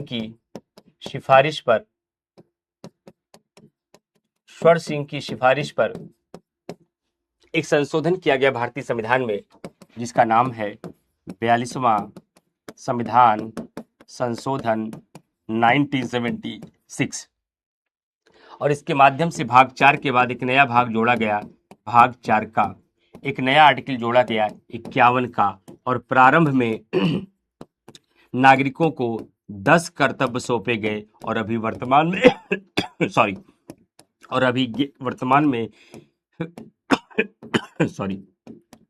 11 कर्तव्य हैं, और अभी वर्तमान में 11 कर्तव्य हैं। और इस 11वां कर्तव्य को 86वें संविधान संशोधन द्वारा जोड़ा गया। और ये विचार कहाँ से लिया गया है मौलिक कर्तव्य का? ये मौलिक कर्तव्य का जो विचार लिया गया है वह पूर्व सोवियत संघ से लिया गया है। पूर्व सोवियत संघ से लिया गया है, पूर्व सोवियत संघ से लिया गया है, यानी कि रूस से लिया गया है। क्योंकि प्रत्येक अधिकार हमें किसी न किसी कर्तव्य के सापेक्ष में मिले हैं, और हमें 11 कर्तव्य दिया गया। और क्या कहा गया? मेरे देश के नागरिकों, मेरे प्रिय विद्यार्थियों, संविधान का पालन करिए, राष्ट्रगान का, राष्ट्रध्वज का आदर करिए, स्वतंत्रता के लिए प्रेरित करने वाले उच्च आदर्शों को हृदय में संजोए रखिए, देश की रक्षा करिए, देश की सेवा के लिए तैयार रहिए, आह्वान किए जाने पर देश की सेवा के लिए तैयार रहें, समान भ्रातृत्व की भावना का विकास करें, जो किसी भी भाषा, क्षेत्र, जाति, धर्म, लिंग से परे हो, मानववाद, ज्ञान अर्जन तथा सुधार की भावना का विकास करें, देश की एकता और अखंडता की सुरक्षा करें, देश की संप्रभुता की रक्षा करें, व्यक्तिगत और सामूहिक गतिविधियों के माध्यम से निरंतर आगे बढ़ने का प्रयास करें, हिंसा से दूर रहें, प्राणी मात्र के प्रति दया का भाव रखें, पर्यावरण का संरक्षण करें, व्यक्तिगत और सामूहिक गतिविधियों के माध्यम से निरंतर आगे बढ़ने का प्रयास करें, भारत की बहुलवादी संस्कृति का संरक्षण करें। और प्रत्येक अभिभावक का यह कर्तव्य है कि अपने 6 से 14 वर्ष के बच्चों को शिक्षा का उचित माहौल दें। क्या लाभ होगा इससे? जैसे आपने कहा कि मौलिक अधिकारों का उद्देश्य व्यक्ति का भौतिक और नैतिक विकास करना और विधायिका और कार्यपालिका की शक्तियों को नियंत्रित करना है, वहीं दूसरी ओर आपने कहा कि डीपीएसपी का उद्देश्य सामाजिक और आर्थिक लोकतंत्र की स्थापना करना और एक कल्याणकारी राज्य की स्थापना करना है। मैं आपसे जानना चाहती हूँ सर कि मौलिक कर्तव्यों का उद्देश्य क्या था? मौलिक कर्तव्यों का महत्व क्या होगा? इन फंडामेंटल ड्यूटी को संविधान में शामिल करके इन कर्तव्यों को हम 140 करोड़ लोगों को सौंप करके क्या इंपॉर्टेंस मिलेगा? क्या विशेष हो जाएगा भारतीय समाज में? हम नैतिक हो जाएंगे, हम अनुशासित हो जाएंगे, हमारे अंदर राष्ट्र की भावना का विकास होगा, हम देश की एकता को, अखंडता को सुनिश्चित कर पाएंगे, समाज में भाईचारा आएगा, नफरत वाली ताकतें समाज समाप्त हो जाएंगी, पर्यावरण के संरक्षण में हम भी अपनी भूमिका अदा कर पाएंगे, प्रत्येक व्यक्ति अपना विकास कर पाएगा, हम सब हिंसा से दूर रहेंगे, हम प्राणी मात्र के प्रति दया का भाव रखेंगे, वी फाउंडा की हीलिंग आएगी, हम अपनी संस्कृतियों का संरक्षण कर पाएंगे, जिससे एक अखंड भारत की स्थापना हो पाएगी, एक बहुलवादी संस्कृतियों की सुरक्षा मिल पाएगी, तिरंगे के प्रति हमारा सम्मान, हमारी निष्ठा, हमारा प्यार बढ़ पाएगा, और इन सब से एक मजबूत भारत का निर्माण हो पाएगा। यानी कि जहाँ एक तरफ मौलिक अधिकार के रूप में आपको कुछ अधिकार दिए गए ताकि आपका विकास हो जाए, वहीं दूसरी तरफ डीपीएसपी के माध्यम से राज्य को कुछ निर्देश दिया गया ताकि समाज का कल्याण हो पाए, वहीं मौलिक कर्तव्य के माध्यम से हमें कुछ ड्यूटी सौंपे गए ताकि देश का कल्याण हो पाए। तो मौलिक कर्तव्य हमें और आपको दिए गए हैं ताकि हम अपने कर्तव्यों का निर्वहन करके देश के उत्थान में अपनी भूमिका अदा करें। डीपीएसपी राज्य को निर्देश दिया गया है ताकि राज्य इन निर्देशों का पालन करके एक कल्याणकारी राज्य की स्थापना कर सके, एक बेहतर समाज का निर्माण कर सके, एक समतामूलक समाज का निर्माण कर सके। और मूल अधिकार हमें दिए गए हैं ताकि हमें ऐसा माहौल मिल सके जिससे हमारा चहुमुखी विकास हो सके और विधायिका और कार्यपालिका की शक्तियों को नियंत्रित किया जा सके। मैं उम्मीद करता हूं कि आज अगर आपसे कोई पूछे कि मौलिक अधिकार, निर्देशक तत्व और मौलिक कर्तव्यों के उद्देश्यों को और इनके अंतर को स्पष्ट कीजिए, तो हमारा हर बच्चा इसका अंतर बता सकता है, जो कि अभी मैंने पढ़ाया नहीं है। अभी तो मैंने केवल इसकी एंट्री और इसका उद्देश्य बताया है, लेकिन मेरा हर बच्चा अब समझ गया होगा फंडामेंटल राइट का मर्म क्या है, डीपीएसपी का मर्म क्या है और फंडामेंटल ड्यूटी का मर्म क्या है। फंडामेंटल ड्यूटी हमें सौंप कर हमें नैतिक और अनुशासित बना दिया गया देश के प्रति, ताकि देश के कल्याण में हम अपनी भूमिका अदा कर पाए। निदेशक तत्वों के माध्यम से राज्य को बाध्य कर दिया गया ताकि वो समाज का कल्याण कर पाए। मौलिक अधिकार के माध्यम से हमें मजबूत कर दिया गया, हमें ऐसी परिस्थितियां दे दी गई ताकि हम अपना विकास कर सके और विधायिका और कार्यपालिका की शक्ति को कंट्रोल किया जा सके। और ये तीनों प्रावधान भारतीय संविधान में शामिल किया गया है, जो कि भारत की एक अहम और विशिष्ट विशेषता मानी जाती है।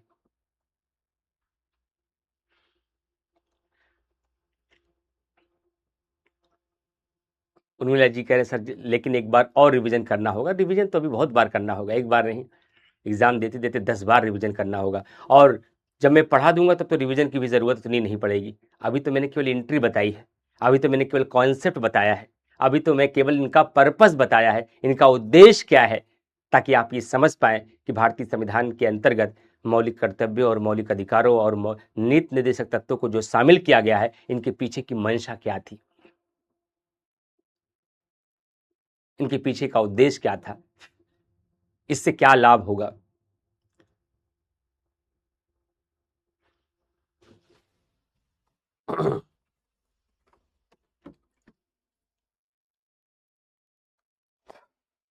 तो मैंने आपके तीनों की विशेषता बता दी, एक तीन विशेषता। अब इसको नोट्स में जाकर के फंडामेंटल राइट, डीपीएसपी और जो मैंने मौलिक कर्तव्य में लिखा है उसको 5 बार पढ़ना है।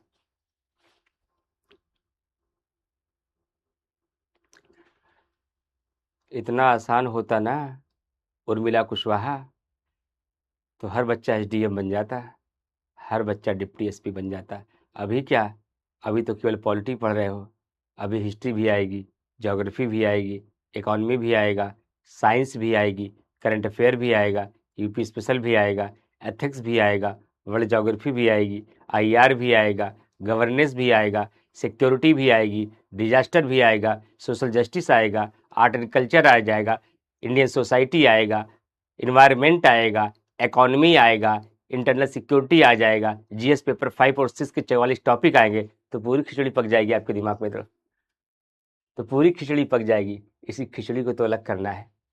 जब आप मेहनत करोगे, सीखोगे, तो अभी क्या मिक्स हो रहा है, अभी तो शुरुआत हुआ है बाबू। उर्मिला कुशवाहा, अभी तो केवल जीवन की शुरुआत हुई है। आप प्रदेश की सबसे बड़ी नौकरी की तलाश कर रहे हैं, आप एक 19 करोड़ की आबादी में 1% का हिस्सा बनना चाह रहे हैं। 1% का हिस्सा बनना इतना आसान काम है? अभी से घबरा गए? अभी तो ये पहली मंजिल, अभी से आप घबरा गए? अभी तो शुरुआत हो रही है। अभी तो हम भी अपने पूरा फुल गियर नहीं लगाए हैं, अभी तो हम भी रिहर्सल कर रहे हैं आपके साथ, अभी तो हमने भी अपनी एक्सेलेटर नहीं दबाया है अभी, और अभी से मिक्स होने लगा। मेहनत करना पड़ेगा, चीज़ों को जब दोहराएंगे, जब पढ़ेंगे, जब सोचेंगे, जब विचार करेंगे, तब चीज़ें अलग होंगी। और एक चीज़ का और ध्यान रखिएगा, जिस चीज़ों को ऊपरी तौर पर आप देखेंगे, ऊपर ऊपर, वह हो सकता है आपको शुरू में बड़ी आसानी दे दे, लेकिन उससे कुछ प्राप्त नहीं होगा। आपको मोती प्राप्त करने के लिए समुद्र की तलहटी पर जाना होगा। कहने का मतलब है कि विषय वस्तु के गहराई में जाना होगा, सब्जेक्ट के अंदर घुसना पड़ेगा। कहाँ तक? जहाँ तक आयोग पूछता है। अगर वहाँ तक नहीं घुसे तो मोती आपके हाथ नहीं लग पाएंगे। तो ये दिक्कतें तो आएंगी धीरे धीरे भाई, इतना आसान है। एक साथ क्या कि उधर संसदीय व्यवस्था समझ रहे हो, इधर अध्यक्षी समझ रहे हो, उधर उसके गुण देख रहे हो, फिर इसके दोष देख रहे हो, उसी में फंडामेंटल राइट आ जा रहा है, उसी में संसदीय सर्वोच्चता आ जा रही है, उसी में न्यायिक सर्वोच्चता आ जा रहा है, उसी में नम्यता और अनम्यता का मिश्रण आ जा रहा है, उसी में संविधान संशोधन आ जा रहा है। तो ये तो अलग अलग चीजें आएंगी ही, वो तो आपके दिमाग का काम है कि उसको अलग करते रहना है ना।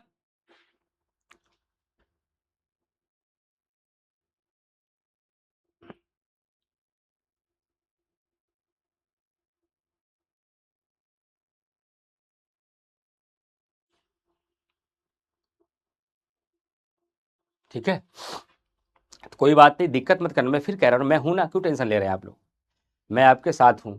अब अगर आज पीडब्ल्यू का हिस्सा बन गए ना, तो मैं कल्याणकारी टीचर हूँ, समान टीचर नहीं हूँ, मैं कल्याणकारी टीचर हूँ।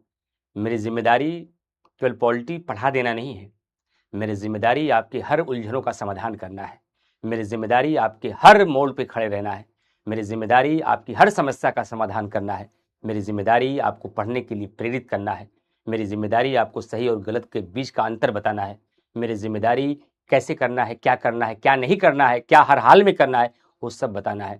तो इस सफ़र में, इस लड़ाई में मैं आपके साथ हूँ, लेकिन मेहनत करने मैं नहीं आऊँगा। मैं मेहनत करके केवल बोर्ड के इस पार खड़ा होकर मैं आपको पढ़ा सकता हूँ, लेकिन उस पार की लड़ाई आपको लड़नी है। उस लड़ाई में अगर आप कमज़ोर पड़ेंगे तो मैं कुछ नहीं कर पाऊंगा, लेकिन उस लड़ाई में जब जब अड़चन आएगी तो मैं आपके सामने खड़ा मिलूंगा, ये मेरा वादा है आपसे।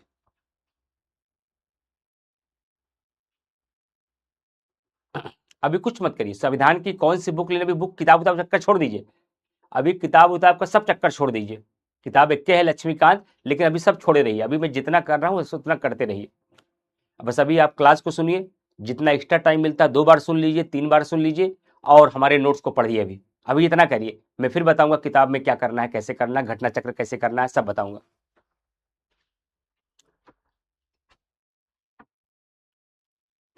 चलिए, अब मैं आपको 3 और विशेषता बताना चाह रहा हूं, अब मैं आपको 3 और विशेषता बताना चाह रहा हूं। एक आपका कि भारत में स्वतंत्र एवं निष्पक्ष न्यायपालिका का प्रावधान किया गया है, स्वतंत्र एवं निष्पक्ष न्यायपालिका का प्रावधान किया गया है। दूसरा, आपातकालीन व्यवस्था का प्रावधान किया गया है, आपातकालीन व्यवस्था इमरजेंसी का प्रावधान किया गया है। और साथ ही साथ स्थानीय स्वशासन, स्थानीय स्वशासन यानी कि पंचायती राज व्यवस्था भी संविधान में शामिल है। ये 3 विशेषताएं भारतीय संविधान की और है। न्यायपालिका का बारे में थोड़ी बहुत चर्चा मैं कर ही चुका था आपको पहले भी।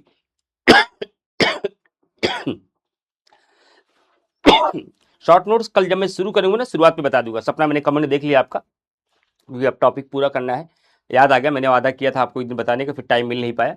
मैं कल जब शुरू करूंगा तो यहीं से बताऊंगा बात, हाँ, कल यहीं से कहानी में शुरू करूंगा। Sorry, extremely sorry. स्वतंत्र और निष्पक्ष न्यायपालिका का प्रावधान किया गया है भारतीय संविधान में। क्यों किया गया है? क्योंकि भारत क्या है? एक संघात्मक देश है। संघात्मक देश में क्या होता है? केंद्र एवं राज्य के मध्य, केंद्र एवं राज्य के मध्य शक्तियों का बंटवारा होता है। केंद्र एवं राज्य के मध्य शक्तियों का बंटवारा होता है। केंद्र एवं राज्य के मध्य शक्तियों का बंटवारा होता है। शक्तियों के बंटवारे में समस्या क्या आएगी? कई बार विवाद हो जाएगा बंटवारे में। जब विवाद होगा तो उसके समाधान करने के लिए एक संस्था चाहिए, एक समाधान करने के लिए एक संस्था चाहिए। और उस संस्था कैसी होनी चाहिए? स्वतंत्र होनी चाहिए, जो किसी से प्रभावित ना हो। निष्पक्ष होना चाहिए, जो किसी के साथ भेदभाव ना करे। तभी संघात्मक देश सफल हो पाएगा, अन्यथा संघात्मक देश सफल नहीं हो पाएगा। संघात्मक देश को सफल बनाने के लिए जरूरी है कि एक न्यायपालिका होनी चाहिए, एक ऐसी संस्था होनी चाहिए जो विवादों का निपटारा कर सके।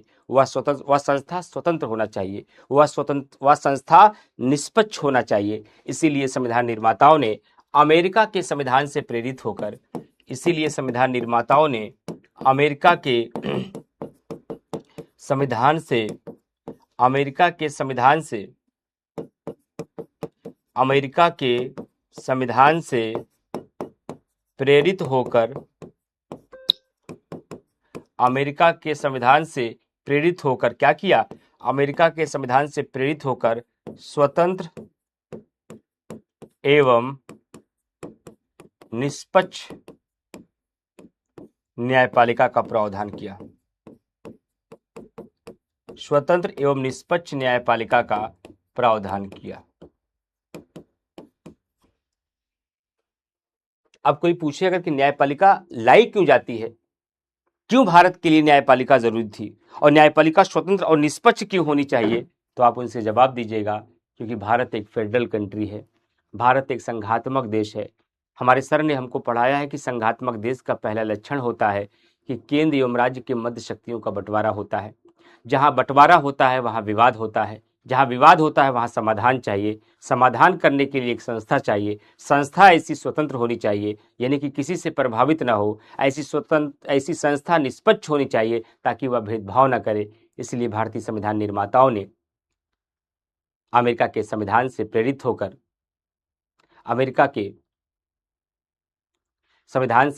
होकर क्या किया, एक स्वतंत्र और निष्पक्ष न्यायपालिका का प्रावधान किया।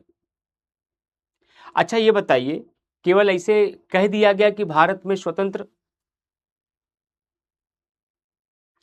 अनीता सूर्या जी ने कहा है कि सर राइटिंग के लिए डेली क्वेश्चन दिया करो सर प्लीज। अरे पहले कुछ ज्ञान तो बटोरिए, क्वेश्चनवा कहां से दूं अभी।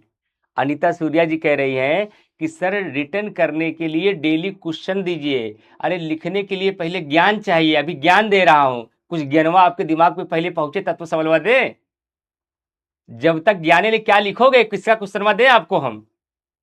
तो लिखने के लिए पहले जरूरी है आपके पास ज्ञान होना चाहिए, अभी ज्ञान दे रहा हूं आपको मैं। थोड़ा समझ डेवलप कर लीजिए, पहले संविधान के बारे में कुछ समझ लीजिए। अभी दो चार 5 दिन और लगेगा समझ डेवलप करने में। जब उतनी समझ डेवलप हो जाएगी तो मैं सवाल देना शुरू कर दूंगा, मैं सवाल देना तब आपको शुरू करूंगा, ठीक है अनीता, मैं दूंगा, मुझे सब पता है कब सवाल देना है, कब प्रैक्टिस कराना है। आप पहली बार पढ़ रहे हो, मैं 2015 से पढ़ा रहा हूं, 10 साल में 10 लाख लोगों को पढ़ा के विदा किया। मुझे सब पता है कब इंजेक्शन चाहिए, कब ग्लूकोज चाहिए, कब बेड रेस्ट चाहिए, कब सैलड चाहिए, सारी चीजें मैं जानता हूं।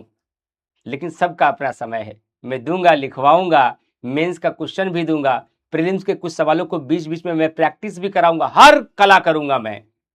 लेकिन जब उसके लायक बन जाओगे तब ना, तो अभी परेशान मत होइए, मैं मेंस का सवाल दूंगा। मेंस का सवालों में क्या लिखोगे, अभी आपको थोड़ा नॉलेज तो हो जाए, एक आप टॉपिक मेंस का समाप्त तो हो।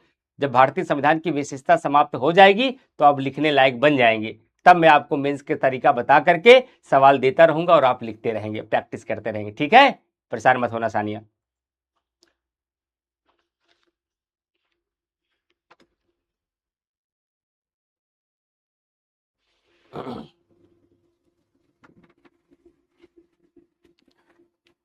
तो इसलिए स्वतंत्र और भारत में केवल स्वतंत्र और निष्पक्ष न्यायपालिका की प्रावधान नहीं किया गया, बल्कि न्यायपालिका की स्वतंत्रता एवं निष्पक्षता के लिए, बल्कि न्यायपालिका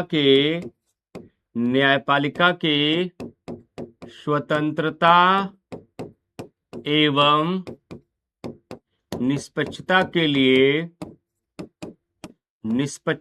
लिए संविधान में कुछ प्रावधान भी किए गए। संविधान में कुछ प्रावधान भी किए गए। ये डायरेक्ट सवाल आपके एग्जाम में पूछा गया है, मुख्य परीक्षा में, यूपीएससी और यूपीपीसी दोनों में, कि न्यायपालिका की स्वतंत्रता और निष्पक्षता के लिए संविधान में किए गए महत्वपूर्ण प्रावधानों को स्पष्ट कीजिए। लिखिए अब आप इस पे उत्तर लिखिए। अब कैसे लिखेंगे, पहले जानेंगे तब ना। हाँ सानिया, आपने नहीं कहा था, किसी और ने कहा था, कोई बात नहीं, जिसने भी कहा हो, बच्चे आप भी हैं, बच्चा वो भी होगा। ये सवाल एग्जाम में आ चुका है मेंस में। न्यायपालिका की स्वतंत्रता और निष्पक्षता के लिए संविधान में कुछ महत्वपूर्ण प्रावधानों को स्पष्ट किए, या संविधान में दिए गए महत्वपूर्ण प्रावधानों को स्पष्ट कीजिए। इसके बारे में कैसे लिख पाएगा, मैं प्रश्न दे दूं लिख के लाओ कल, पहले समझना जरूरी है। और समझने के लिए एक चीज और बता दूं मैं, मेंस की आंसर राइटिंग के लिए कई बार क्या होता जानते हैं, अभी बच्चे जो, ये थोड़ा मैं एक बात और समझाना चाहता हूं, जब आप मेंस की आंसर राइटिंग करना शुरू करेंगे तो मेंस की आंसर राइटिंग का कोई एक प्रश्न का उत्तर केवल एक ही टॉपिक से नहीं मिलता है, उस प्रश्न का उत्तर इस टॉपिक से भी मिलेगा, इस टॉपिक से भी मिलेगा, इस टॉपिक से भी मिलेगा, इस टॉपिक से, चारों टॉपिक से अपने कंटेंट को चुराएंगे तब जाकर एक उत्तर तैयार होता है। तो केवल एक टॉपिक पढ़ के मैं प्रश्न कैसे दे दूं बिना 4 टॉपिक को क्लियर करें? बात समझ पाए आप लोग ना? बात लोग समझ पा रहे हैं? प्रीलिम्स को आप जहां पढ़ते सवाल वहीं मिल जाता है, लेकिन मेंस का उत्तर आपको एक सवाल का वहीं से नहीं मिलता जो आप पढ़ते, उसका संबंध किसी दूसरे से भी होता है। That is mains. मैंने आपको बताया था कि क्लास में ना, प्रीलिम्स का मतलब है कि द्वार में पड़े हुए कूड़े को चिमटी से उठाना है, और मेंस का मतलब होता बड़े कूचे को, पूरे द्वार को बहारना है, बटोरना है, साफ करना है। इसका मतलब इसके लिए जरूरी है पहले पूरा द्वार दिखा दिया जाए, तब तो बटोरेंगे, वरना क्या बटोरेंगे जब अभी कंकड़ों से केवल बुनने का काम कर। इसीलिए मेंस की आंसर राइटिंग शुरू करने से पहले कम से कम 30% बच्चों को ज्ञान हो जाना चाहिए। कम से कम बच्चों को 30% ज्ञान हो जाना चाहिए। और मैंने कहा कि भारतीय संविधान की विशेषता पढ़ते पढ़ते आधा संविधान समझ में आ जाएगा, तब मैं प्रश्न देना शुरू कर दूंगा। यह है तरीका आपका आंसर लिखने का। ठीक, चलिए, तो मैंने कहा कि भारतीय संविधान के अंतर्गत न्यायपालिका की स्वतंत्रता और निष्पक्षता के लिए कुछ महत्वपूर्ण प्रावधान भी किए गए हैं। वह महत्वपूर्ण प्रावधान क्या क्या किए गए हैं जरा ध्यान से समझिएगा। सबसे पहली प्रावधान किया गया है कोलिजियम व्यवस्था। अभी समझाऊंगा सब में। कोलिजियम व्यवस्था। दूसरा प्रावधान किया गया है न्यायाधीशों का निश्चित कार्यकाल। न्यायाधीशों का निश्चित कार्यकाल। तीसरा प्रावधान किया गया है वेतन भारत की संचित निधि पर, भारत की संचित निधि पर भारित व्यय। चौथा प्रावधान किया गया है सुप्रीम कोर्ट को अभिलेख न्यायालय की शक्ति दी गई है। पांचवा प्रावधान किया गया है वकालत पर प्रतिबंध है। कब? सेवानिवृत्ति के बाद। ये मेंस पढ़ रहे हैं, ध्यान रखिएगा, सेवानिवृत्ति के बाद। दूसरी बात, न्यायाधीशों के आचरण पर बहस पर प्रतिबंध है। न्यायाधीशों के आचरण पर बहस पर, न्यायाधीशों के आचरण पर बहस पर, न्यायाधीशों के आचरण पर बहस पर प्रतिबंध है। ये बात का आर्टिकल भी पूछा जाता है। ये बात अनुच्छेद 121 में लिखी है। साथ ही साथ हटाने की जटिल सॉरी साथ ही साथ हटाने की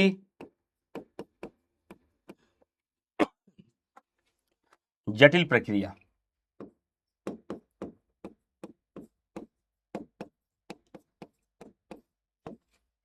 हटाने की जटिल प्रक्रिया, ये सारे प्रावधान, दैट इज मेंस। ये मेंस है कि भारत में एक स्वतंत्र और निष्पक्ष न्यायपालिका का गठन किया जा सके, केवल ऐसे कहा नहीं गया है, बल्कि उसके लिए संविधान में कुछ प्रावधान भी किए गए हैं। जैसे अगर कहा जाए कि इमरान सर आप बिंदास होकर पढ़ाइए, स्वतंत्र और निष्पक्ष होकर पढ़ाइए, बच्चों के लिए जो हित में हो वही करिएगा, आपको कोई टेंशन लेने की जरूरत नहीं है। तो हमारी स्वतंत्रता और निष्पक्षता के लिए कोई प्रावधान भी किया जाएगा पीडब्ल्यू के द्वारा, केवल ऐसे कह दिया जाएगा। जब तक हमारी स्वतंत्रता और निष्पक्षता के लिए प्रावधान नहीं करेंगे तब तक हम खुल के पढ़ा भी नहीं पाएंगे। लेकिन पीडब्ल्यू ने हमसे कहा है, अलख पांडे सर ने हमसे कहा है कि मैं भी एक टीचर हूँ सर, आप भी एक टीचर हैं।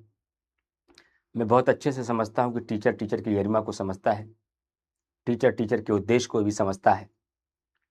आप पढ़ाइए, बस बच्चों का सिलेक्शन होना चाहिए, बच्चों का ज्ञान बढ़ना चाहिए, एग्जाम में क्वेश्चन सही होना चाहिए।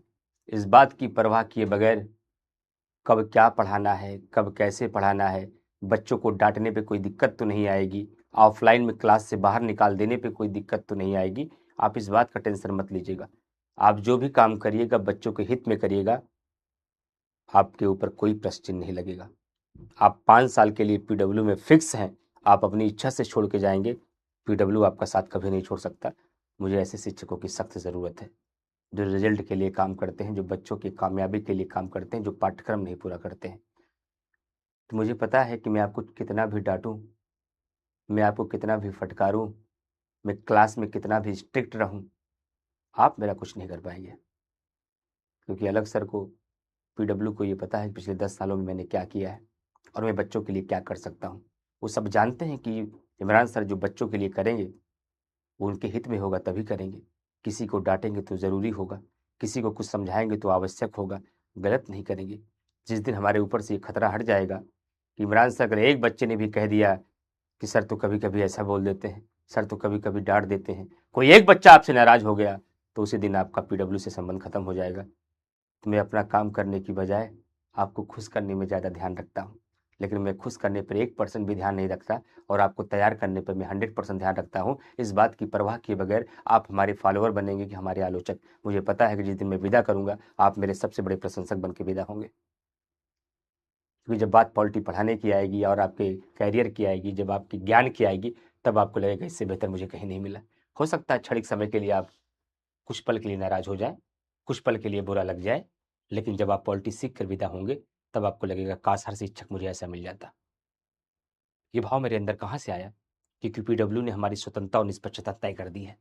उसी प्रकार से भारत में केवल एक स्वतंत्र और निष्पक्ष न्यायपालिका का प्रावधान नहीं किया गया है, बल्कि न्यायपालिका की स्वतंत्रता और निष्पक्षता के लिए संविधान में प्रावधान भी कर दिया गया है, ताकि न्यायपालिका के कार्यों में विधायिका और कार्यपालिका का हस्तक्षेप न हो, ताकि न्यायपालिका किसी के साथ भेदभाव न कर पाए, वह स्वतंत्र होकर, निष्पक्ष होकर अपनी जिम्मेदारियों का निर्वहन कर सके, संविधान की रक्षा कर सके, मूल अधिकारों की गारंटी दे सके, संविधान की व्याख्या कर सके और विधायिका कार्यपालिका पर निगरानी कर सके और एक बेहतर देश का निर्माण में अपनी भूमिका अदा कर सके। इसलिए संविधान निर्माताओं ने न केवल स्वतंत्र और निष्पक्ष न्यायपालिका का प्रावधान किया, बल्कि न्यायपालिका की स्वतंत्रता और निष्पक्षता के लिए संविधान में प्रावधान भी रख दिए गए। इन प्रावधानों का मतलब क्या है, कुछ समझाता हूं।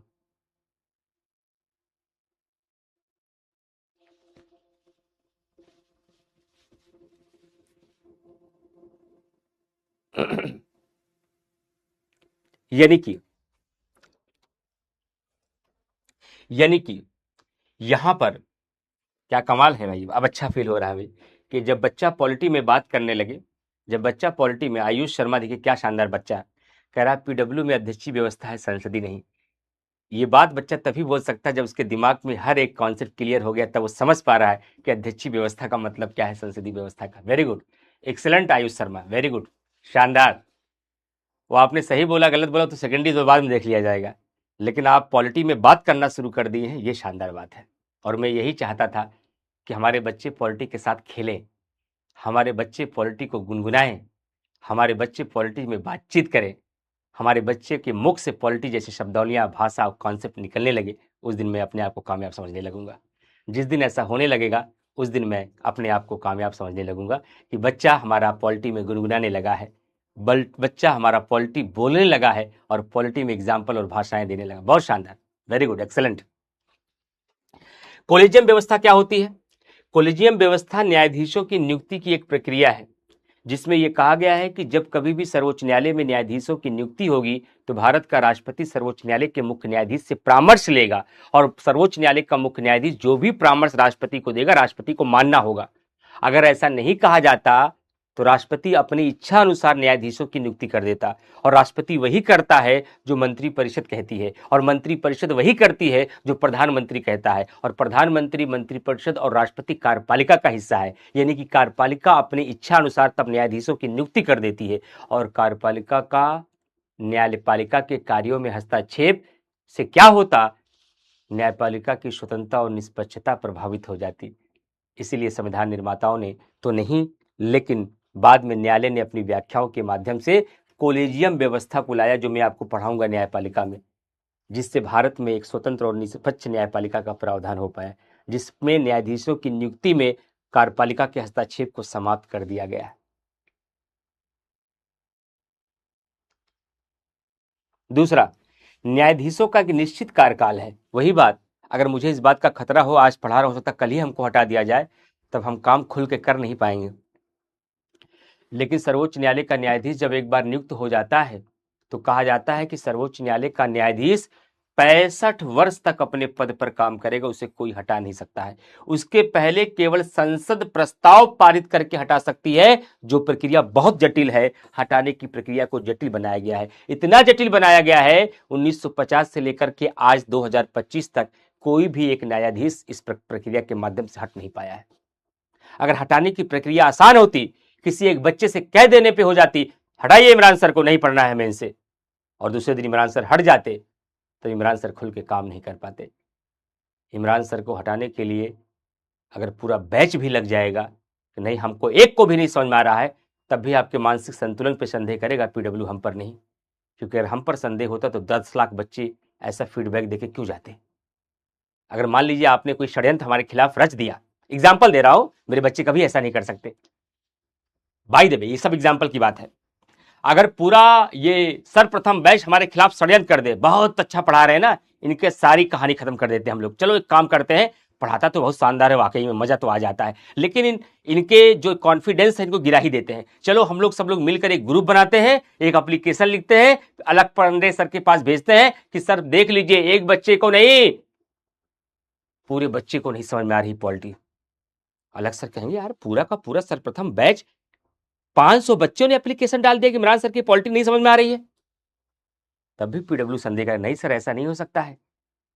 एक एक पॉलिटी की क्लास में 15-15 लाख बच्चों ने इमरान सर को पढ़ा है, यूट्यूब पर खुला मंच है, आप क्लास उठा के देख लीजिए और बच्चों के कमेंट देख लीजिए। 1000 नहीं, कम से कम 2000 बच्चों ने लिखा था मेरे जीवन में ऐसी पॉलिटी नहीं पढ़ी है।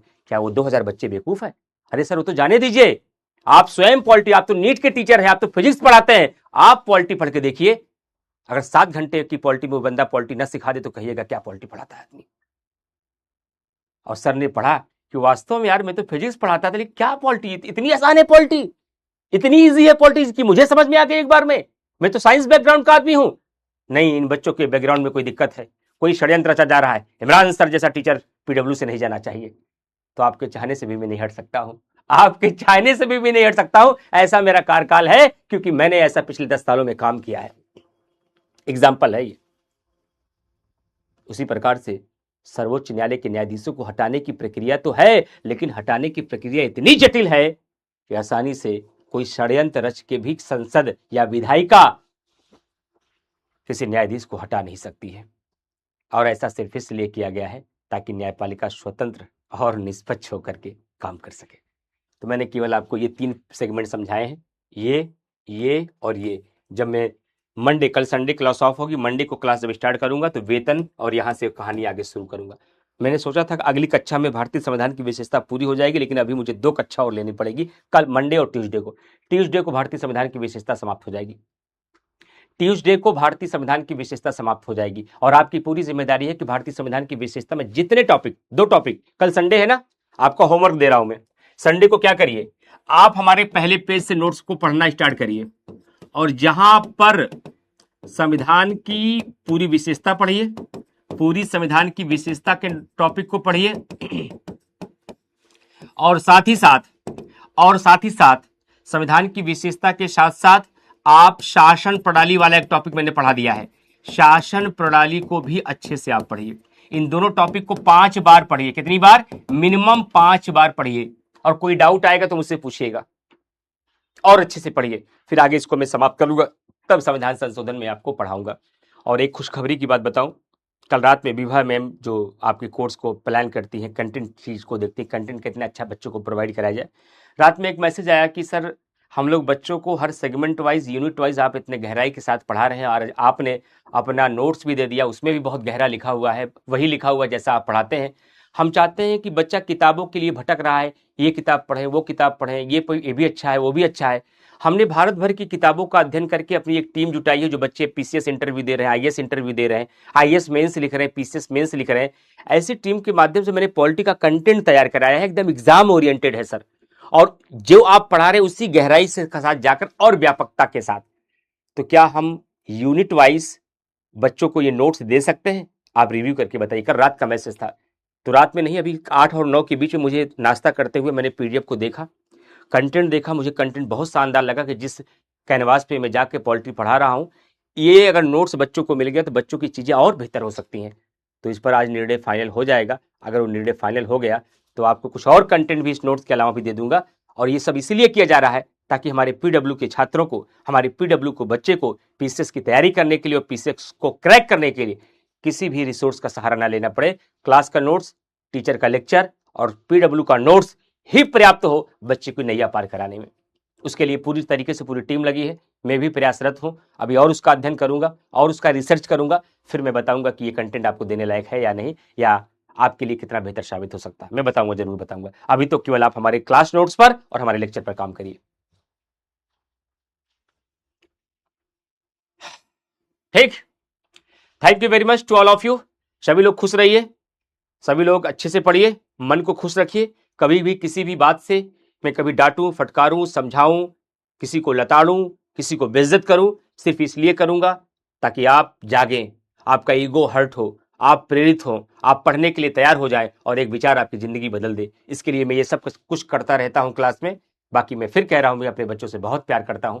मैं आपकी कामयाबी के लिए, आपके उत्थान के लिए अपने बदन में जितना लहू है, हमारे पास जितनी क्षमता और ज्ञान है और अनुभव, वो सब कुछ मैं झोंक दूंगा आपके लिए। बस आप मेहनत करो, खूब ताकत लगाओ, खूब एनर्जी से पढ़ो, खूब मन लगा के पढ़ो। बाकी मैं आपके साथ हूं। Thank you very much to all of